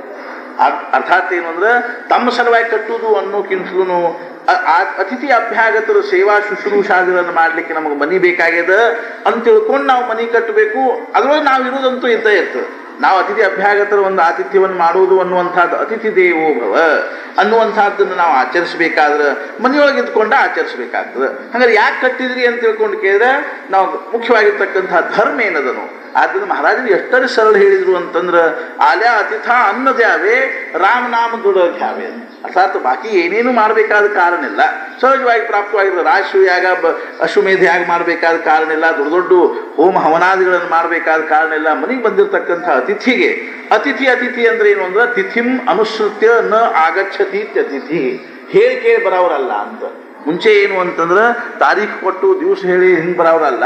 ಸಹಜವಾಗಿ ಬಂದಿರತಕ್ಕಂಥವ್ರು ನಾವು ಆದರ್ಶ ಸತ್ಕಾರ ಮಾಡಿದ್ವಿ ಅಂದ್ರೆ ದೊಡ್ಡದೊಂದು ಯಜ್ಞ ಮಾಡಿದ ಫಲಾನ ಇರ್ತದೆ.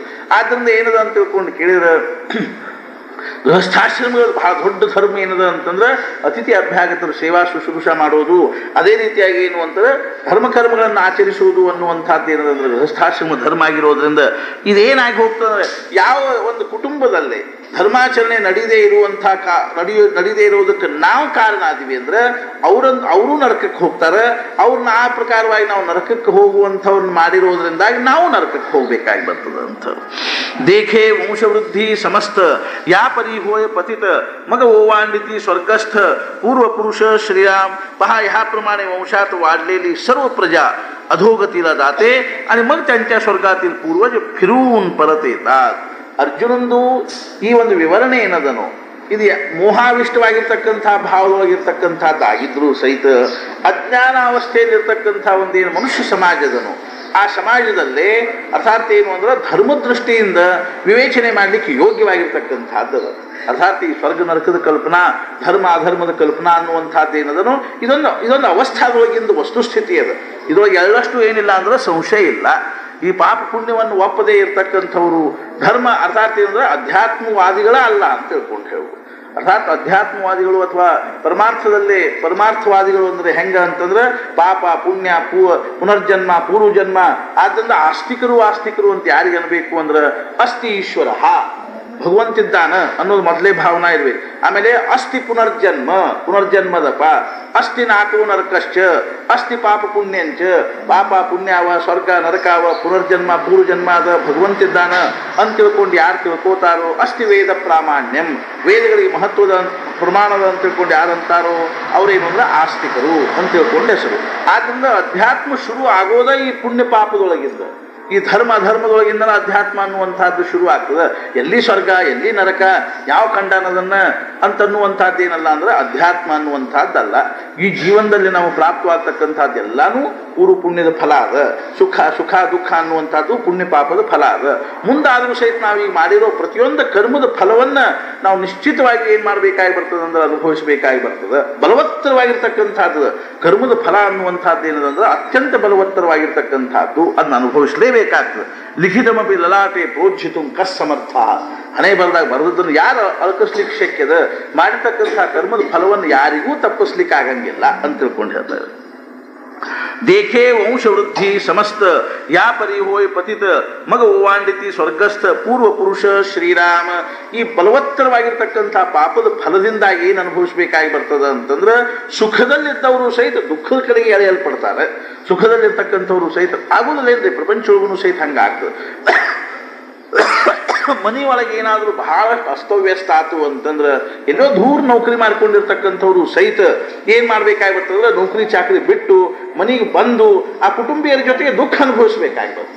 ಅರ್ಥಾತ್ ಏನಂದ್ರೆ ಮನೆಯೊಳಗೆ ಹಿಂಗೆಲ್ಲ ಪರಿಸ್ಥಿತಿ ಆಗ್ಯದ, ಅರ್ಥಾತ್ ಏನೋ ತೀರ್ಕೊಂಡ್ರು ಅಂತ ತಿಳ್ಕೊಂಡು ಮನ್ಯಾಗ ಹಿರಿಯ ಮನುಷ್ಯರು ತೀರ್ಕೊಂಡ್ರು, ಬಾಕಿದೆಲ್ಲ ಬಹಳ ಸಣ್ಣ ಇದ್ದಾರೋ ಸಂಭಾಳಿಸೋರು ಯಾರಿಲ್ಲ ಅಂತಿದ್ದಾಗ ನೀನು ಬಿಟ್ಟು ಬಂದ್ಬಿಡಪ್ಪ, ನೌಕರಿ ಬಿಟ್ಟು ಬಂದ್ಬಿಡು, ಇಲ್ಲೇ ಇರು ಅಂತ ತಿಳ್ಕೊಂಡು ಅಂದಾಗ ಪಾಪ ತನ್ನ ಪೂರ್ತಿ ನಾವು ಸುಖವಾಗಿದ್ರು ಸಹಿತ ಇವ್ರ ಸಲುವಾಗಿ ತಂದೆಲ್ಲ ಏನಂದ್ರೆ ನೌಕರಿ ಚಾಕರಿ ಬಿಟ್ಟು ಬಂದು ಇವ್ರ ಜೊತೆಗಿನ ದಾರಿದ್ರ್ಯವನ್ನು ಕಷ್ಟವನ್ನು ಅನುಭವಿಸಬೇಕಾಗಿ ಬರ್ತದೆ ಅನ್ನೋದು ಹೆಂಗೋ ಹಂಗೇನಾಗ್ತದೆ ಅಂದ್ರೆ ನಾವಿಲ್ಲಿ ಧರ್ಮಾಚರಣೆಯನ್ನು ಆಚರಿಸದೇ ಇದ್ರೆ ಅಧರ್ಮದಲ್ಲಿ ಪ್ರವೃತ್ತರಾದಿವಿ ಅಂತಂದ್ರೆ ಸ್ವರ್ಗದೊಳಗೂ ಸಹಿತ ಸುಖವಾಗಿ ಅವ್ರಿಗೆ ಇರ್ಲಿಕ್ಕೆ ಆಗಂಗಿಲ್ಲ, ಅವರು ಸಹಿತ ಅಲ್ಲಿಂದ ಕೆಳಗೆ ಬರಬೇಕಾಗಿ ಬರ್ತದೆ ಅಂತ ತಿಳ್ಕೊಂಡು ಹೇಳ್ತಾರೆ.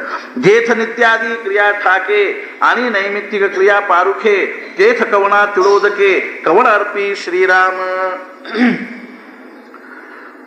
ज्यावेळी रोज करावयाची धार्मिक कृत्ये बंद पडतात आणि प्रसंग विशेषी करावयाची लोपतात त्यावेळी कोण कोणाला तिळोदक देणार. ಕಮ್ಯುನಿಕೇಶನ್ ತಪ್ಪಿ ಬಿಡ್ತದೆ ಅಂತ. ಇದರೊಳಗಿಂದ ಏನಾಗ್ತದೆ ಅಂತಂದ್ರೆ ಆ ಪಿತೃಗಳದು ನಂಬುದು ಕಮ್ಯುನಿಕೇಶನ್ ತಪ್ತದೆ, ಪತ್ರ ವ್ಯವಹಾರ ತಪ್ತದ ಅಂತ ತಿಳೋದಕ್ಕೆ ಕೊಡದೇ ಇದ್ರೆ ಅವ್ರ ಪಾಪ ಏನ್ ಮಾಡ್ಬಿಡ್ತಾರೆ, ಕಾಳಜಿ ಮಾಡ್ಲಿಕ್ಕೆ ಹತ್ ಬಿಡ್ತಾರೆ. ಏನಾಗ್ಯದೋ ಏನೋ ಪರಿಸ್ಥಿತಿ, ಏನಾಗ್ಯದೋ ಏನೋ ಅಂತ ತಿಳ್ಕೊಂಡು ಅವ್ರು ಏನ್ ಮಾಡ್ತಾರೆ ಕೆಳಗೆ ಬಂದು ಬಿಡ್ತಾರೆ ಅಂತ ಅರ್ಥ. ಕಮ್ಯುನಿಕೇಶನ್ ತಪ್ತದೆ. यावेळी रोज करावयाची धार्मिक कृत्ये बंद पडतात आणि प्रसंग विशेषी करावयाची लोपतात. ಅರ್ಥಾತ್ ಅಂದ್ರೆ ಪ್ರತಿ ದಿವಸ ನಾವು ಬ್ರಹ್ಮಯಜ್ಞದ ಮೂಲಕವಾಗಿ ಪಿತೃಗಳಿಗೆ ಏನ್ ಮಾಡ್ತಿರ್ತೀವಿ ಅಂದ್ರೆ ತರ್ಪಣ ಕೊಡ್ತಿರ್ತೀವಿ. ಅದೇ ರೀತಿಯಾಗಿ ಏನು ಅಂದ್ರೆ ಪ್ರಾಸಂಗಿಕವಾಗಿ ಏನ್ ಮಾಡ್ತಿರ್ತೀವಿ ಅಂದ್ರೆ ಶ್ರಾದ್ದ ಪಕ್ಷ ಇತ್ಯಾದಿಗಳನ್ನೆಲ್ಲ ಮಾಡಿ ನಮ್ಮ ಕಮ್ಯುನಿಕೇಶನ್ ಒಂದೇನು ಇಟ್ಟಿರ್ತೀವೋ ನಾವು ಒಮ್ಮೆಲೆ ಬಹಳ ದೊಡ್ಡ ಪುಣ್ಯ ಮಾಡಿ ಅವ್ರಿಗೆ ಕಳಿಸೋದು ಅಷ್ಟ್ರಾಗೆ ಇರ್ತದೆ. ಅರ್ಥಾತ್ ಏನಂದ್ರೆ ಒಂದು ಶ್ರಾದ್ದ ಮಾಡಿ ನಾವು ಏನು ದೊಡ್ಡಗ್ರಿ ಏನು ಇದು ಮಾಡಿ ಇದು ಮಾಡೋದು ಪಾಪ ಅಷ್ಟು ಪುಣ್ಯದಿಂದ ಅವ್ರಿಗೆ ಏನು ಅವಕಾಶ ಇರ್ತದೆ. ಆದ್ರೆ ಅವ್ರ ಬಗ್ಗೆ ಒಂದು ಕೃತಜ್ಞತಾ ಇರ್ತದೆ. ಅವ್ರು ನಾವು ಸ್ಮರಣೆ ಮಾಡುವಂಥದ್ರಿಂದ ಸ್ಮರಣೆ ಮಾಡೋದ್ರಿಂದ ಅವ್ರಿಗೆ ಏನಾಗ್ತದೆ ಅಂದ್ರೆ ಸಂತುಷ್ಟ ಆಗ್ತದೆ. ಅಂತೂ ನನ್ನ ಕಡೆ ಲಕ್ಷ್ಯದಪ್ಪ ಒಂದು, ಅಂತೂ ನನ್ನ ಕಡೆ ಅವ ನನ್ನ ನೆನಪು ವರ್ಷದಾಗ ಒಮ್ಮೆರೆ ಯಾಕಾಗಲ್ತಾಕ ನೆನಪಿಸ್ಕೋತಾನಲ್ಲ ಅಂತನ್ನುವಂಥ ಭಾವದಿಂದ ಅವ್ರಿಗೆ ಏನಾಗ್ತದ್ರೆ ಅವ್ರು ತಮ್ಮ ಕರ್ಮ ಫಲ ತಾವು ಅನುಭವಿಸಿರ್ತಾರೆ. ಆದ್ರೆ ನಮ್ಮ ಈ ಒಂದು ಕಮ್ಯುನಿಕೇಶನ್ದಿಂದ ಏನಾಗ್ತದ್ರೆ ಅವ್ರಿಗೊಂದು ಸಮಾಧಾನ ಆಗ್ತದೆ. ಇಟ್ಕೊಂಡಪ್ಪ ನಮ್ದು ಸಂಬಂಧ ಅನ್ನುವಂಥ ಭಾವದಿಂದ. ಆದ್ರೆ ಅದ ತಪ್ಪಿತು ಅಂದ ಕೂಡ್ಲೇನೆ ಪಾಪ ಅವರು ಸಹಿತ ಏನ್ ಮಾಡ್ತಾರ ಅಂತಂದ್ರೆ ಇತ್ಲಾಗ ಜಗ್ಗಲ್ ಪಡ್ತಾರ ನರಕದ ಕಡೆಗೆ. तरी पितर काय करीती कैसेनी स्वर्गे वसती म्हणून ತಿಹಿ ಏತಿ ಕುಳಾಪಾಸಿ ಶ್ರೀರಾಮ. ಬಹಳ ದಿವಸ ಆತು ಯಾಕೋ ಏನೋ ಅತ್ಲ ಇಂದ ಪತ್ರ ಬಂದಿಲ್ಲ, ಹೆಂಗೋ ಇದ್ದಾರೋ ಏನೋ ನೋಡ್ಲಿಕ್ಕೆ ಬಂದು ಇಲ್ಲೇ ಸಿಕ್ಕೊಂಡು ಬೀಳುದಿಲ್ಲೇನ್ರಿ, ಹಂಗಾಗಿಬಿಡ್ತದೆ ಅಂತ ಅವ್ರದ್ದು. ಅರ್ಥಾತ್ ಬಹಳ ದಿವಸದಿಂದ ಇತ್ಲಾಗ ಏನು ನಡೆದದೋ ಏನೋ ಒಂದು ನೋಡ್ಲಿಕ್ಕೆ ಬರೋದು, ನೋಡ್ಲಿಕ್ಕೆ ಬಂದಾಗ ಇಲ್ಲೆಲ್ಲ ಅಸ್ತವ್ಯಸ್ತ ಆಗಿರೋದು. ಆಮೇಲೆ ಇವ್ರು ಇದ್ರೊಳಗಿನ ಅವರು ಸಿಕ್ಕೊಂಡು ಅರ್ಥಾತ್ ಇವ್ರ ಗತಿನ ಅವರು ದುಃಖವನ್ನು ಅನುಭವಿಸ್ಬೇಕಾಗಿ ಬರ್ತಾರೆ ಅನ್ನೋದು ಹೆಂಗೆ ವ್ಯವಹಾರದೊಳಗೂ हंग ಏನಾಗ್ತಂದ್ರೆ पितृಗಳಿಗೂ हंग ಆಗ್ತದೆ. असे झाल्यावर पितर काय करणार, स्वर्गात कसे राहणार, म्हणून ते देखील आपल्या कुळापाशी नरकात येतात. अर्थात ಇವ್ರು ಎಲ್ಲಿ ಹೋಗಿರ್ತಾರೋ ನರಕದೊಳಗೆ, ಯಾವ ನರಕದೊಳಗೆ ಇವ್ರು ಹೋಗಿ ಬಿದ್ದಿರ್ತಾರೋ ಆ ನರಕದೊಳಗೆ ಅವರು ಸಹಿತ ಏನು ಮಾಡಿಬಿಡ್ತಾರಂದ್ರೆ ಬಂದು ಬಿಡ್ತಾರೆ. ಅರ್ಥಾತ್ ಏನು ಅಂತಂದ್ರೆ ಅವರು ಆ ದುಃಖವನ್ನು ಅನುಭವಿಸಬೇಕಾಗಿ ಬರ್ತದೆ ಅಂತ. जैसा नखाग्नी व्याळू लागे तो शिखांत व्यापी वेगे देवी आब्रह्म कुळ आघवे आपलं विजय श्रीराम. ज्याप्रमाणे नखाच्या टोकाला साप चावला म्हणजे त्याचे विष शेंडीपर्यंत हा म्हणता पसरते, त्याप्रमाणे थेट ब्रह्मदेवापासूनचे पुढील सर्व कुळ अशा पातकाने बुडून जाते.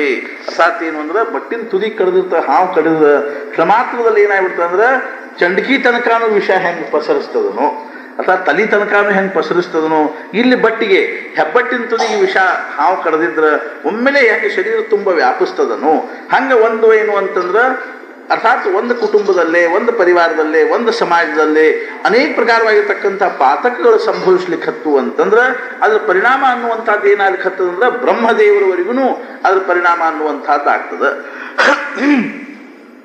दोषैरेतै कुलज्ञानां वर्णसंकरकारकैः उत्साद्यन्ते जातिधर्माः कुलधर्माश्च शाश्वताः.